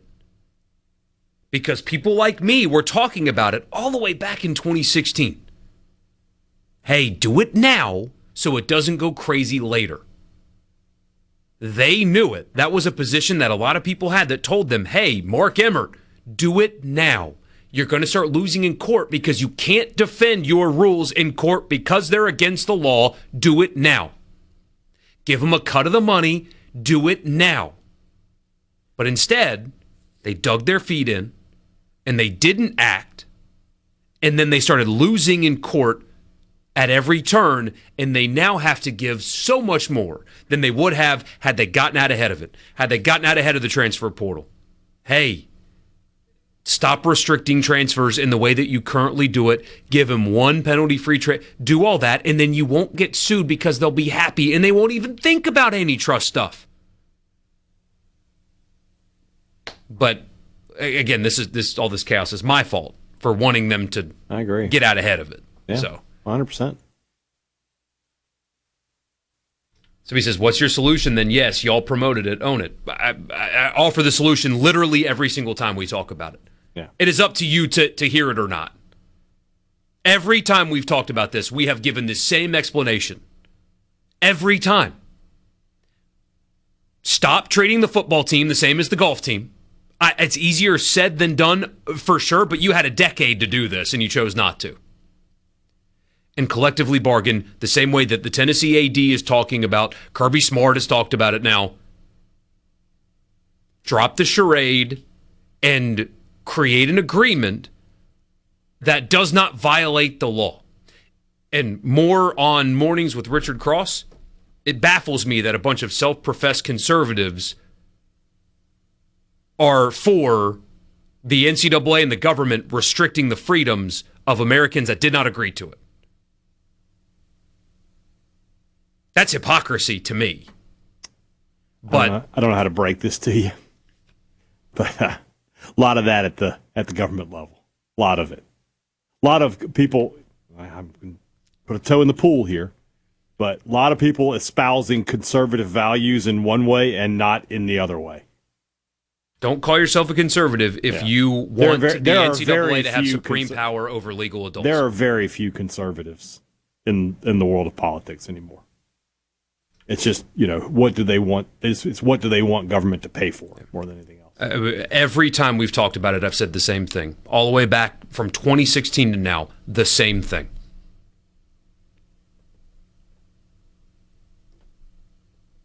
They chose not to act. That's why they're in this mess, and hopefully the Big Ten and the SEC and the ACC and the Big 12 can at least enforce something. They've been I promise you, they've been talking to their in-house counsel and lawyers and all that stuff all day today, making sure that they can try to enforce something. Maybe they can. But we will not talk about this for the rest of the day because yes, that's very good news. Mississippi State made 2 announcements today that we have to get to on the other side of the news. We will start the 5 o'clock hour with those. One involves a logo and one involves future games. We will talk about that for your college football fix. 5 o'clock hour coming up, football coming up after the news.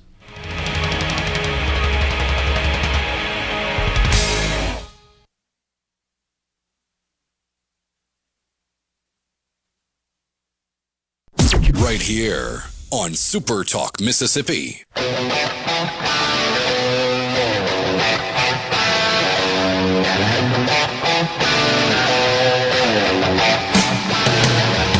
Hour number 3, Sports Talk Mississippi. Michael Borkey, Brian Hadad with you. Somebody on the text line wants us to be a political show. We can do that, Hadad. Politics with Borkey and Hadad. Let's not do it. What we could do, what was that show called? Coast to Coast, where they talked about aliens and all that stuff? Conspiracy theories and stuff. Yeah, for sure. We might need to do a week in the summer where, hey, guys. A week is a bit much. A full week. I'm down for a full week. Oh, gosh. We just go straight up Joe Rogan. You had an alien encounter once. Let's talk for 3 hours about this. I did? Who had that? I didn't have that. I've never had an alien encounter. I've had a paranormal encounter, but not an alien encounter. Get Gary to tell you about his alien encounter. He has one. Okay, so we have an alien encounter and we have a paranormal encounter. See? Encounter here on SuperTalk. Will you have anything? No, I don't think so. Okay. Have you ever had an encounter with the college football fix? I think everybody is about to have an encounter with the college football fix. The college football fix is driven by your Mississippi Ford dealers. Built Ford Tough. The best-selling truck in America wants you to have a close encounter with them. The close encounter of the sales kind. If you're looking to buy a new truck, you don't need to hop on the spaceship. You just need to go to your local Mississippi Ford dealers today. Thank you for your attention to this matter. I like how you just brushed off that I've had a paranormal encounter. Well, I mean, I'd love to know more about it, honestly, because that stuff interests me. Yeah. What happened? Okay, I'll tell the story. So, I don't know. I don't know. But one night, so I've told people before, like, I have back issues. And so, usually twice a night, I'll get up from the bed, go lay down in a recliner for like an hour, go back to bed, right? One night, I woke up. I had a bad dream. I don't remember what the dream was about. I just remember that it was bad. And, normally when I wake up and I have a bad dream, when you're married, you got somebody else in the room with you. But I'm in the living room. I'm by myself. And I'm like, I really want to stay in the recliner. So I close my eyes, and I'm going to go back to sleep. And I hear a voice go, "Get out." And I booked it back to the bedroom and went to sleep. Oh, I love that so much. Yeah, I heard it as clear as I hear you right now. I heard that voice. I used to watch Ghost Hunters and stuff when I was a kid. I loved all that. The EMF readings and all that stuff. Man, I was so locked in. I had a paranormal encounter with saw my mother-in-law sitting on the job. That's the end of the segment. I got nothing left to give.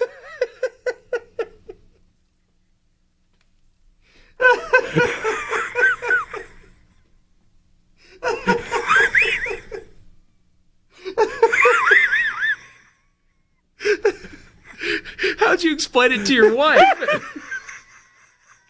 What did you say? It's like looking into the future. What did she say to you? I'm going to pass out. When you open the door, she just go, "Oh, hello." Oh, my God. My abs are burning.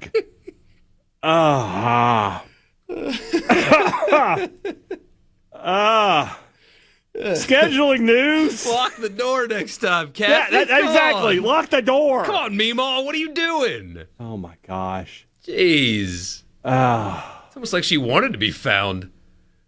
Somebody's saying bad drugs do that. Buddy, I have never taken a drug a day in my life. Never, not once. Never taken an illegal drug. Obviously, I've taken, legal drugs. Mississippi State released a video today, hey, Dad? Showing Jerry off. Clower there. Goodness gracious. But Mississippi State released a video today showing off. It was a nice video. The old highlights with the interlocking and the new, and it had a voiceover and everything. What did that release from Mississippi State actually mean? Did it mean that interlocking is the logo forever? Yeah. What did it mean? So, and we asked we asked Zach Selman about this at the Not Fall Camp when we had him in Starkville.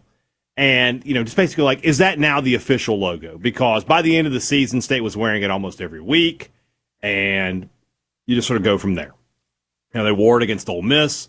They wore it in the bowl game. They had the black alternates with the interlocking. I know that, State wants to brand the State script. They want that to be like the overarching athletic department logo. And then you have the M over S, the baseball logo. That is always going to be the baseball logo. Interlocking needs to be the football logo, just for football. It doesn't go to the other sports. I think that's what's happening here. They haven't made like an official, whatever. I don't really know that you need to. So my guess is somebody's asking about it on the C Spire text line. Will the interlocking be at midfield this year? I think it will be. I don't know that for a fact, but I think that's where they're trending. And I think the next step is to take the giant banner M off the side of the stadium. I don't know what that process is like. I don't know if it's going to be a this year, next year. Probably an expensive one, to tell you the truth. Probably so, but I mean, it feels like it's something you're going to have to do at this point. Yeah.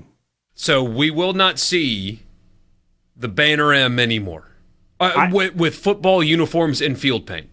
I don't think so. I mean, it might still be.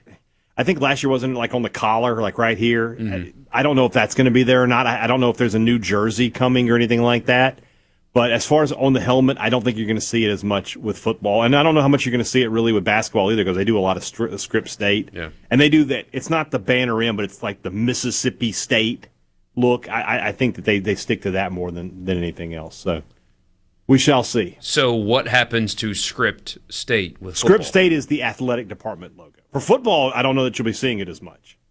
I think they might break it out every now and then, but I think it's just going to – I think State – when State plays ULM, I think they'll be wearing interlocking helmets, and then the rest of the year, probably interlocking helmets at, 11 out of 12 games? Maybe they have one Script State game, but I would be surprised by that, to be honest with you. This is what the fans, the overwhelming majority of fans want. Are there too many logos, too many cooks in the kitchen? Kind of a losing of a brand identity a little bit. Yeah, which is why I think for the overarching thing, you keep the State idea. the M over S has been baseball's logo since time immemorial. And I think when you see that MSU, that people identify that with Mississippi State. I don't think it's a problem. I mean, look, we say this, but like for Ole Miss, right? They don't have the squiggly, the cursive Ole Miss for baseball. They have the M. Mm-hmm. For basketball, they have a bunch of different stuff. And then they have, for football, they have the script. So, LSU is the same way. What they have on their football helmet, they don't have that on their basketball jerseys. They don't have that on their baseball jerseys. I don't think it's a problem. Clemson has a baseball-specific logo. They have a stuff. C, right? Yeah. And then for football, it's the paw. So, very few schools. Like Georgia is one of the few that, like, the G is just kind of overarching for them. But I don't think it's too many. I think it's fine. Plus, look, here's the idea. Here's the truth of the matter. You got fans who want to buy a polo for football, and then they want to buy one for basketball, and they want to buy one for baseball. Well, there's 3 different logos, so you're getting more money out of all of them. That helps, too. It really does. Helps your merch sales. So, script logos aren't unique, but Ole Miss's is. The letters stacked on top of each other, it kind of stands out. I think the same thing applies to the Mississippi State interlocking. Mm-hmm. Like, there are other logos that have the letters of the school that go diagonally from top left to bottom right. But the interlocking MSU stands out as unique among those. It looks different, and it looks uniquely you. It's what you affiliate with the best years of Mississippi State football. Like when you think about Mississippi State at its best, it's that logo. And even the year in 2014 when they were number 1 in the nation, their uniforms that you were modeled after those uniforms. They just didn't change the logo on the helmet. So, yeah, I think that's definitely the case. I'd like to take this time to use my platform, if I may, to do the same thing I did on Twitter. It is unbelievable that there were employees of the university who, for 20-plus years, spilled a lie that this logo, that Nike decided of all the things that they could do with their billions of dollars, they wanted to buy Mississippi State's logo and keep it under wraps. The dumbest lie ever told for 20-plus years by numerous athletic department people. Thank goodness that has been dispelled. That was one of those things that people would say that. I was like, I want you to say that out loud again and tell me. You've been on this for a while. This is not a hindsight thing for you. You've been on this for years. Since the first time I heard it, I was like, are you really expecting me to believe that Nike owns this logo that Mississippi State has had a variation of since the 70s? There's no chance that that's true, and it wasn't. Of course it wasn't, and here we are. So this is what the fans wanted. They spoke out in droves. I talked about it at length on my podcast when we had Zach Selman a year ago. Remember at the Not Fall Camp? We talked about it in great detail. And he revealed a little something that day. He let us know that something was coming. And then like a week later, they had the all-whites that they wore for Tennessee were unveiled. And, this is what your fans want. It's an easy... Levy talks about take the layups. This was a layup. Your fans wanted it. What do I always say? There are 2 kinds of fans. Fans that love a particular uniform and fans that don't care. So the fans that don't care don't matter because they'll support anything. The fans that want a certain thing, you got to cater to them sometimes. And nobody was begging for the banner M. People were begging for this. And I understand why. I mean, I know you State fans, you care about Hadad's opinion on this more than me. Of course, it's natural. But from the outside looking in, I think it just looked, the uniforms that came with this on the throwback day looked better. Mm-hmm. The helmet looks better with this on it. There's power behind that logo. It just looks really good. Yeah. It's your college football fix. Scheduling news. We'll stay in Starkville for that when we come back.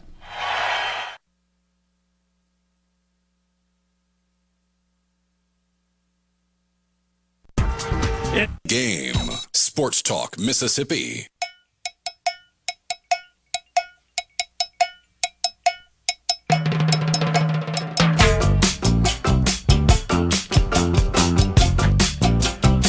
Welcome back, Sports Talk Mississippi. Somebody says now if Ole Miss will trash the practice pants and be back with the gray. It does appear that the powder blue's not going anywhere, but I do think they're prepared to start looking like Ole Miss again. I like powder blue, hand up. I like it. I think it's a good color, especially when you match powder blue jerseys on the field with a red out in the stadium. That aesthetic I think just looks awesome. The colors, the history of why the school wears the color is a good college football story. Mistake at the paint shop sent you the wrong color. If that's even a true story, doesn't matter, but that's what the lure is, so it works. But like the Egg Bowl uniform, you didn't look like Ole Miss that day. I don't know who you looked like, but you didn't look like Ole Miss that day. The one from this past year? Yeah, it was white? the powder helmet and then white with powder stripes and numbers and white pants. It's like, you don't look like you. Yeah. You got to go back to looking like yourself. You've got great uniforms. I think if Ohio State's not too good to do alternates, you aren't either, is my stance on that. But when you stray too far away from the light, it starts getting dark. Yeah, there's only two places where I would say alternate uniforms should never happen. Alabama and Penn State. Those are the classic. They don't need to be trifled with. But even Georgia's wearing a white helmet this year. Georgia's doing a white helmet. They've done the blackout before. Yeah, it's no problem. So we teased it a second ago, got some scheduling news out of Starkville. Yeah, and this is going to become the norm. And it's going to be for Mississippi State and Ole Miss. These are going to be the things we have coming up. So as Mississippi State added a home game for the 2028 season with Louisiana Tech. That is as a result of a game that was canceled where Mississippi State was supposed to go to Memphis. So, that we've talked about this before, that road games with group of 6 teams are going to become a thing of the past. It's just going to become, if you can't play us in Starkville, we can't do business with you.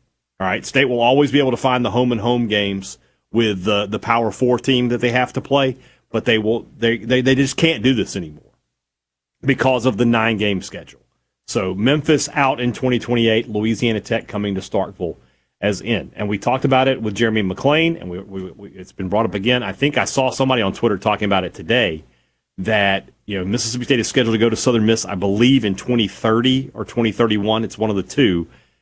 I will be very, very surprised if that game happens. Now, I think that game can stay on the schedule for if it's in Starkville, but a trip to Hattiesburg, it just seems unlikely that those kind of games will continue. State's also got games coming up with Tulane. I don't know if that will happen or not. And you will have to play your Power 5 opponent at home that same year. And that's the only way.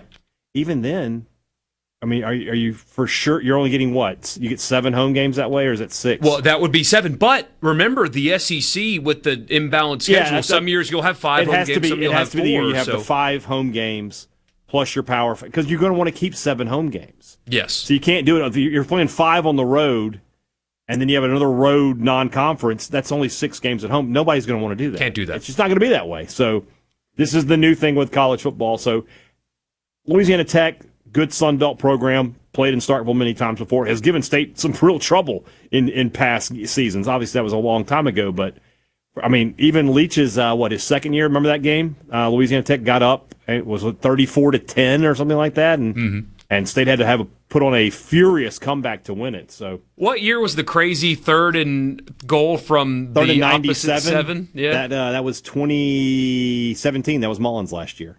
It's incredible. One of the all-time plays in the history of Mississippi State's been involved in 2 of the craziest long-distance third downs. You had 3rd and 57, and then they upped the ante with 3rd and 97. So yeah, like I said, FB schedules is not the be-all, end-all. They don't have everything locked in as far as all that stuff goes, but you're looking ahead.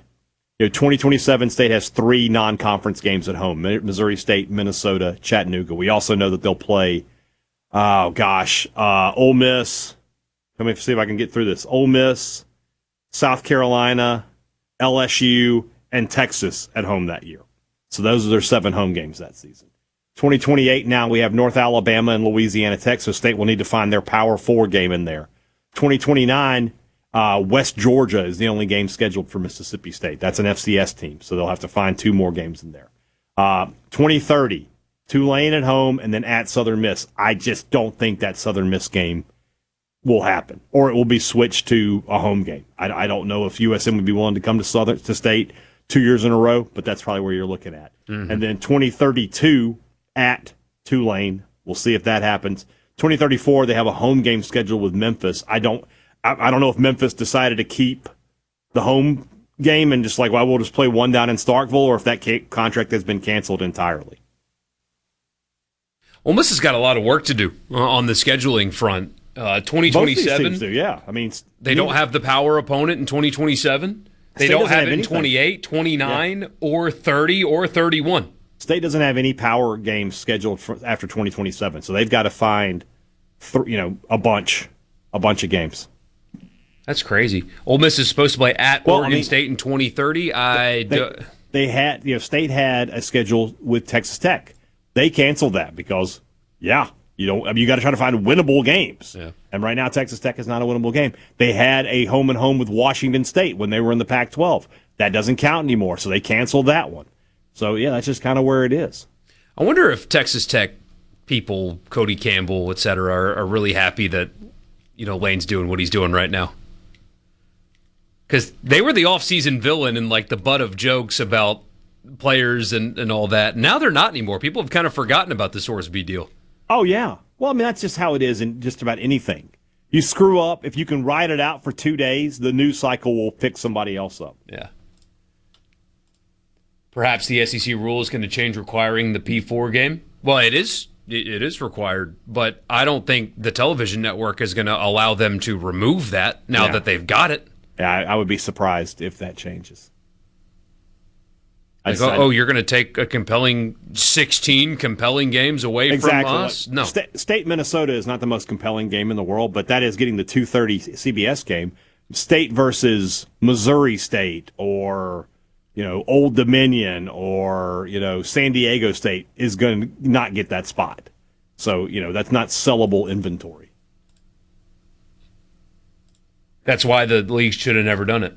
But that's just among other reasons, yeah. Toothpaste is very much out of the tube with that right now. 100%. Also, from a basketball standpoint, State with an exhibition against Memphis. Memphis just staying in the news here with Mississippi State. That's going to be October 23rd, I believe, for the Friday night before the Oklahoma game. State's doing a good job, by the way, of these things. Yeah, it's October 23rd. So before the Alabama game, you've got the home game or the home concert with Hardy at the Hump, and then the next home game, you've got a basketball exhibition against a pretty good program at the Hump. I like that. Give people a reason to not just come on Saturday, come for the whole weekend. I like that. Yeah, I've always thought that things like soccer games, should you try as hard as you can to have those the night before a big home game. Or I can't decide if this would work or not, but if you have a night football game, play a soccer game at noon. I feel like you draw a pretty good crowd. Yeah. Hey, let's have some beers, go walk over to the soccer field, watch them play, and then have some more beers and walk over to the football game. All right, we got somebody here who covers USM saying that Jeremy McClain has confirmed that home game is no more. That it will be a single game in Starkville for 2029. Not surprised. You can't. Yeah, frankly. So that's. I feel like the president. Quite frankly, you can't take a game. We love the town. We love the people in Starkville. We can't take a game away from them. But seriously, I think that you owe it as an AD to your town to make sure that you have 7 home weekends instead of 6. Yeah. So that means I'm interested. It says 2029. It was supposed to be 2031. So is that game still going to happen? Or is it going to be 2 home games? I don't know. So if it's in 29, State has West Georgia. And then Southern Miss, and then they got to find the whatchamacallit, the Power 4 team. Somebody says, any validity to reports I'm seeing that Kiffin proactively recruited these NFL players to file lawsuits to return to college football? John Talty reported it. Yes, it's true. They were making calls setting this up a long time ago. This isn't a whim. They've been preparing for this. Yeah. As reported by John Talty, who would not report that if he did not have that verified. He's not in the business of spreading fake news. So, yeah.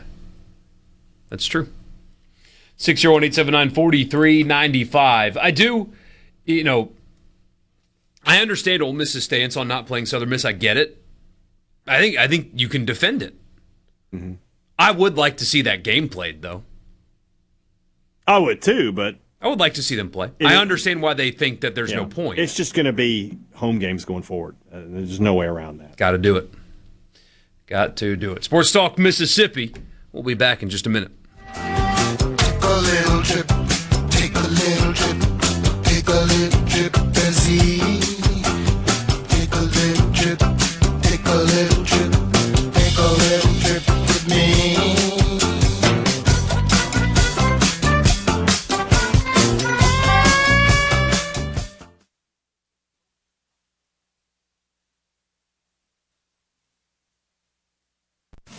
Sports Talk Mississippi on SuperTalk Mississippi.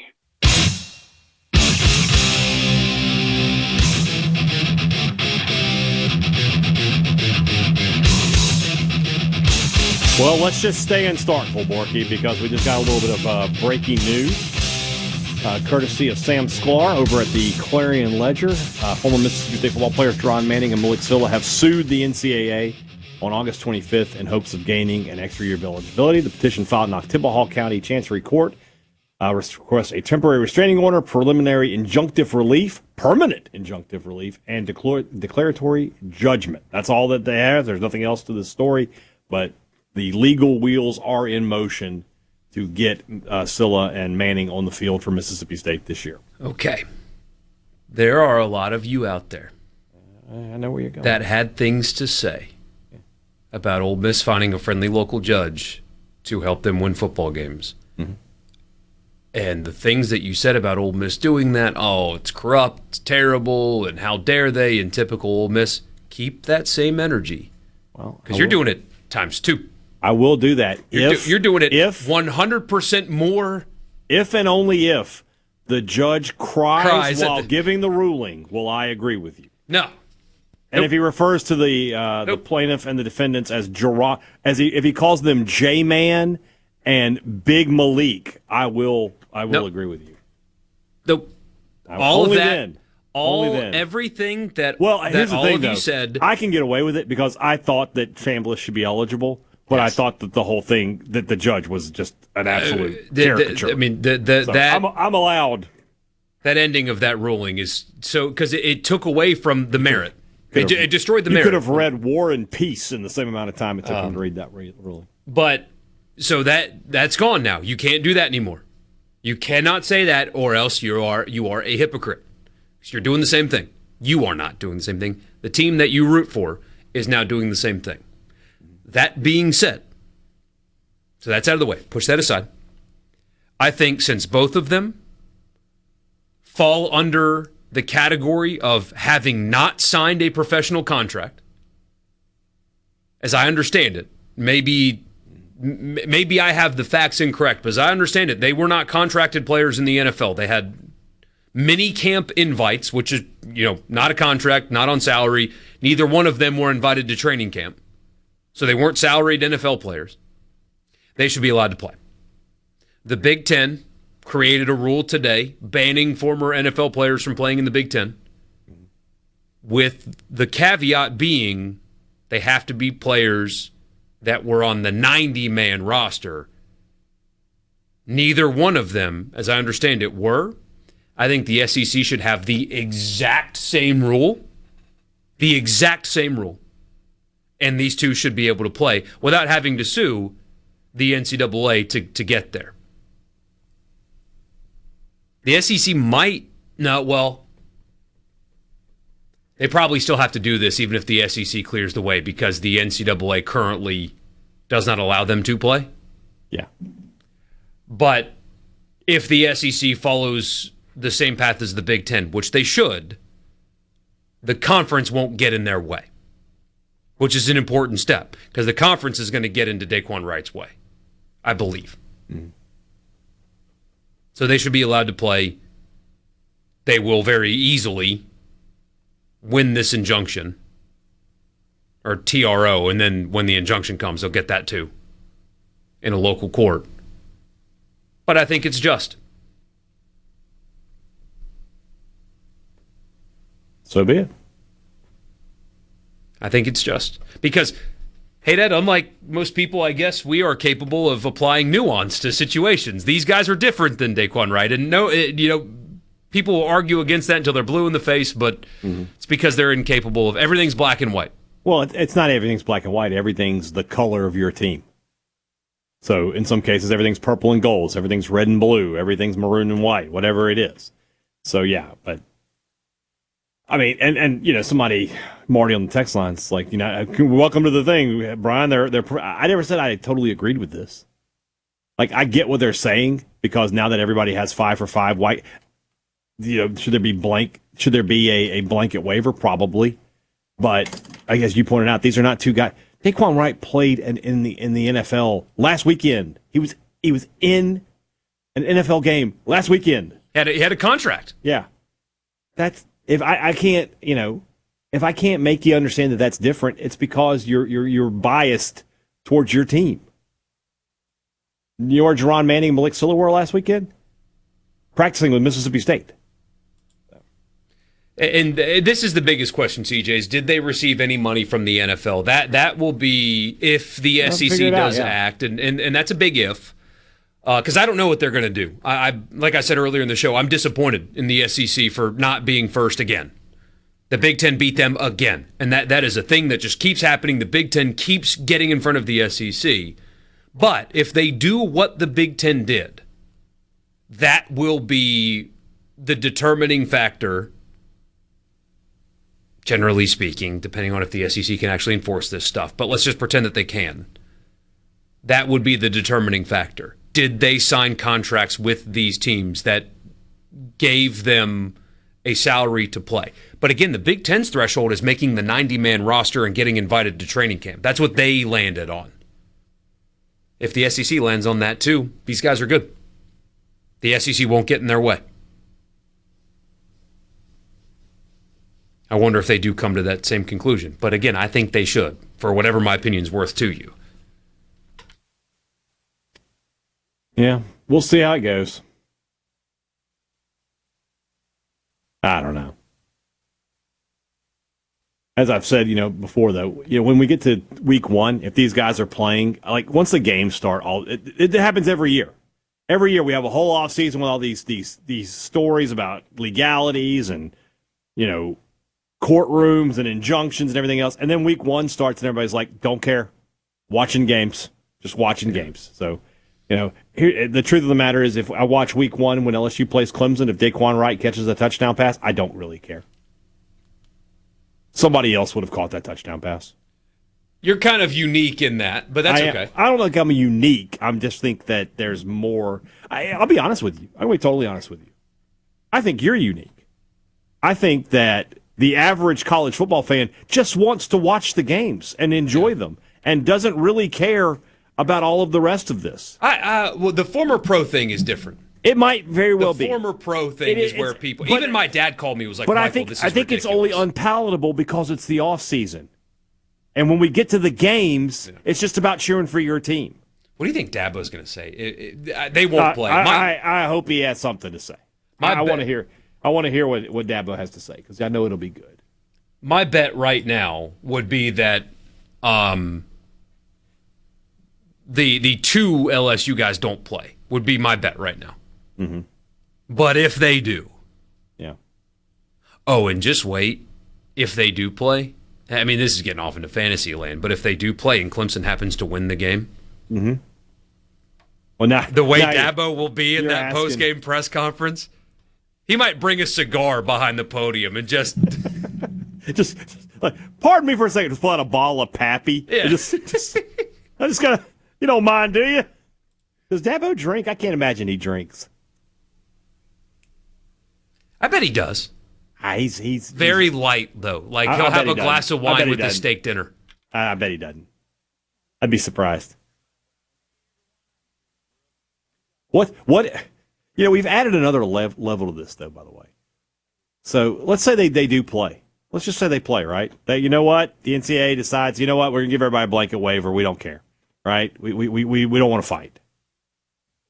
If Daquan Wright catches the winning touchdown pass in Oxford, what if Xavier Harris gets a sack and forces a fumble and recovers it and takes it into the end zone? We keep finding ways to escalate this situation. We're taking a DEFCON 5. We're going to DEFCON 0.5. DEFCON, is that right? DEFCON 1's the worst one. We're going to DEFCON 0.5. We figured out how to make it worse than the imminent threat. Could you imagine? Can you imagine what would happen? Levitt rolls out the pass, fires in the end zone. It's caught. It's Daquan Wright. He shushes the crowd. Oh, my gosh. Place might collapse under the weight of hate. It really might. They're not going to let this happen. I agree with this guy. Absolutely, Brian. I don't care because we have complained about the NCAA since day one, and nothing has changed. The only difference here is it's conferences versus... It's true, they are undertaking this now. And how much does that change? I don't know. I mean, the Big Ten is putting their foot down hard, and it was unanimously supported by the member institutions. The SEC reportedly has 15 of 16 on board, with the only one being LSU that's not. Yeah. But Mississippi State getting in the game, and again, I think they should. All joking aside, I'm not really joking, though, because a lot of people had a lot of things to say. You're in the club, too. Yeah. With the finding a friendly local judge to get players eligible when the NCAA says that they're not. You're in the club, too. Join the club. But also, just like with the Chambliss thing, I think that the merit... Our judge won't cry, though. ...is in... God, hope not. He will not. But I feel confident. I don't know if that'll ever happen again. It could only happen with Ole Miss. But I think the merit is on your side. And those guys should be able to play, and I will defend that. But I remember what a lot of you said. People don't forget. It's soccer. Super bad reference. We'll be back. Sports Talk Mississippi.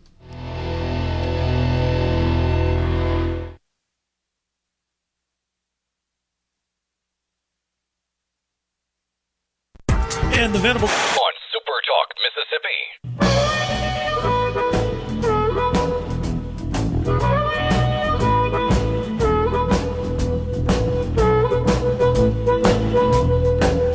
Did you hear about the midnight railroad? Everybody got to go. Well, the news just continues to break. What happened now? The SEC has passed a rule that doesn't allow players to return from the NFL and play for an SEC school. There it is. That just broke from On3 Sports literally 60 seconds ago. And there's that final line here. The commissioner is authorized to enforce this expectation with penalties against member institutions. So previously declared for the NFL, NBA, or WNBA draft and did not appropriate withdraw. So MLB is still good. Signed a contract with an NFL or other professional football team, NBA or G League, WNBA, or affiliate team, or been listed on an NFL or other professional football league, NBA, G League, or WNBA roster. So I don't know. So Ole Miss got a basketball commit today that, as of this ruling, cannot play. And I'm sorry if this offends people. Good. I don't think that should happen. To the guy earlier, if you're still around, yeah, and you thought that I would be okay, I'm not. He signed, I guess it was 2 NBA teams that he was a part of. Never made it to the league, doesn't matter. If he was under contract and getting paid by an NBA-affiliated team, I don't think he should be allowed to play basketball in college anymore. And if they fight that legally, I will say that's wrong. This does not clarify, does it, Hadad? I'm looking, this does not clarify if it has the same provision that the Big Ten has that would allow Manning and Silla to play. Yeah, I don't know. I don't know the answer to that. So, because let me see if I can get an answer in 60 seconds here. Number one, previously declared for the NFL and did not appropriately withdraw, would stop them from doing it. But, again, the Big Ten's provision also has that, but says if they were not rostered, if they didn't have a contract, they can still play. So we don't know yet if the SEC has added that. This is just their talking points and not the full decision. We got 3 minutes and 56 seconds. I just texted somebody. We'll see if they answer.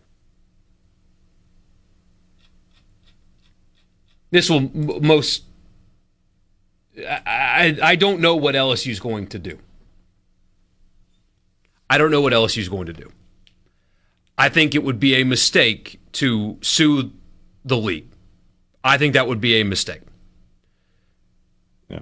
Not only is the league authorized by the presidents of the league to penalize you,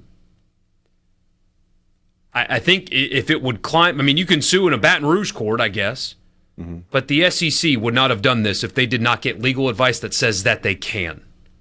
Yeah, that's the thing to remember is they didn't just half-cock go off on this and be like, just put something out. They ran it through legal, which probably went over things with a fine-tooth comb and talked to enough people that they feel very confident. They would not just, like the NCAA doing something just, hey, let's just do something to do it. I totally believe that. The conferences themselves, I believe, they would have done the work. So I mean, this makes, a lot of basketball players. Will Wade's roster is in trouble as of this moment, for example. Again, Ole Miss had a basketball commit today. I assume under this rule is no longer able to play. Yeah. Well, we shall see how it works. My guess is tomorrow's show will have a lot more clarity. You want me to go ahead and just reach out to Ross Dellinger now? Yeah, because his day's been nuts. We go ahead and do that now. And then what we can do, though, at least for now, I believe... I'd reach out to Portnoy, but it doesn't do this anymore. Is put this to bed, though, at least for now. Again, suits are going to get filed. There's no doubt. Like Daquan Wright's going to try to sue. Drew Rosenhaus is his agent. He's going to try to pull all kinds of crap. Yeah. But for now, the members of the SEC have agreed we can't have former NFL players on our roster. That is what this says, because the presidents have to agree to this. That's what this says. That the only way you can adopt a rule like this is if the presidents agree to it. So we'll see what happens next. And I agree that, yes, the players will be the one that does the suing, but at that point, it is you can say it's not LSU suing the SEC, but it is. Because LSU can just say, guys, you probably shouldn't do this. They will do it, and that the SEC can be look. The SEC may lose this suit, and those guys may play. The SEC will they'll get their pound of flesh somewhere.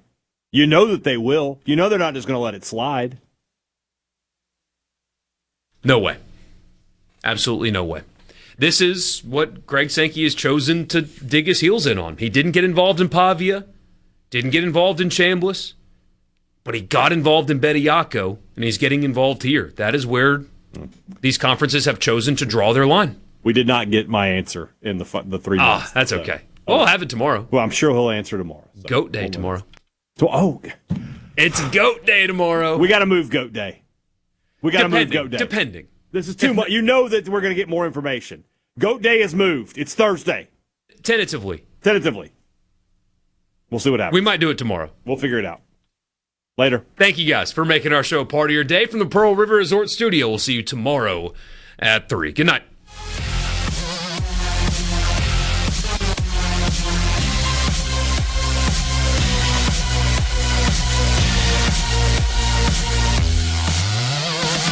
Oh, it's incredible!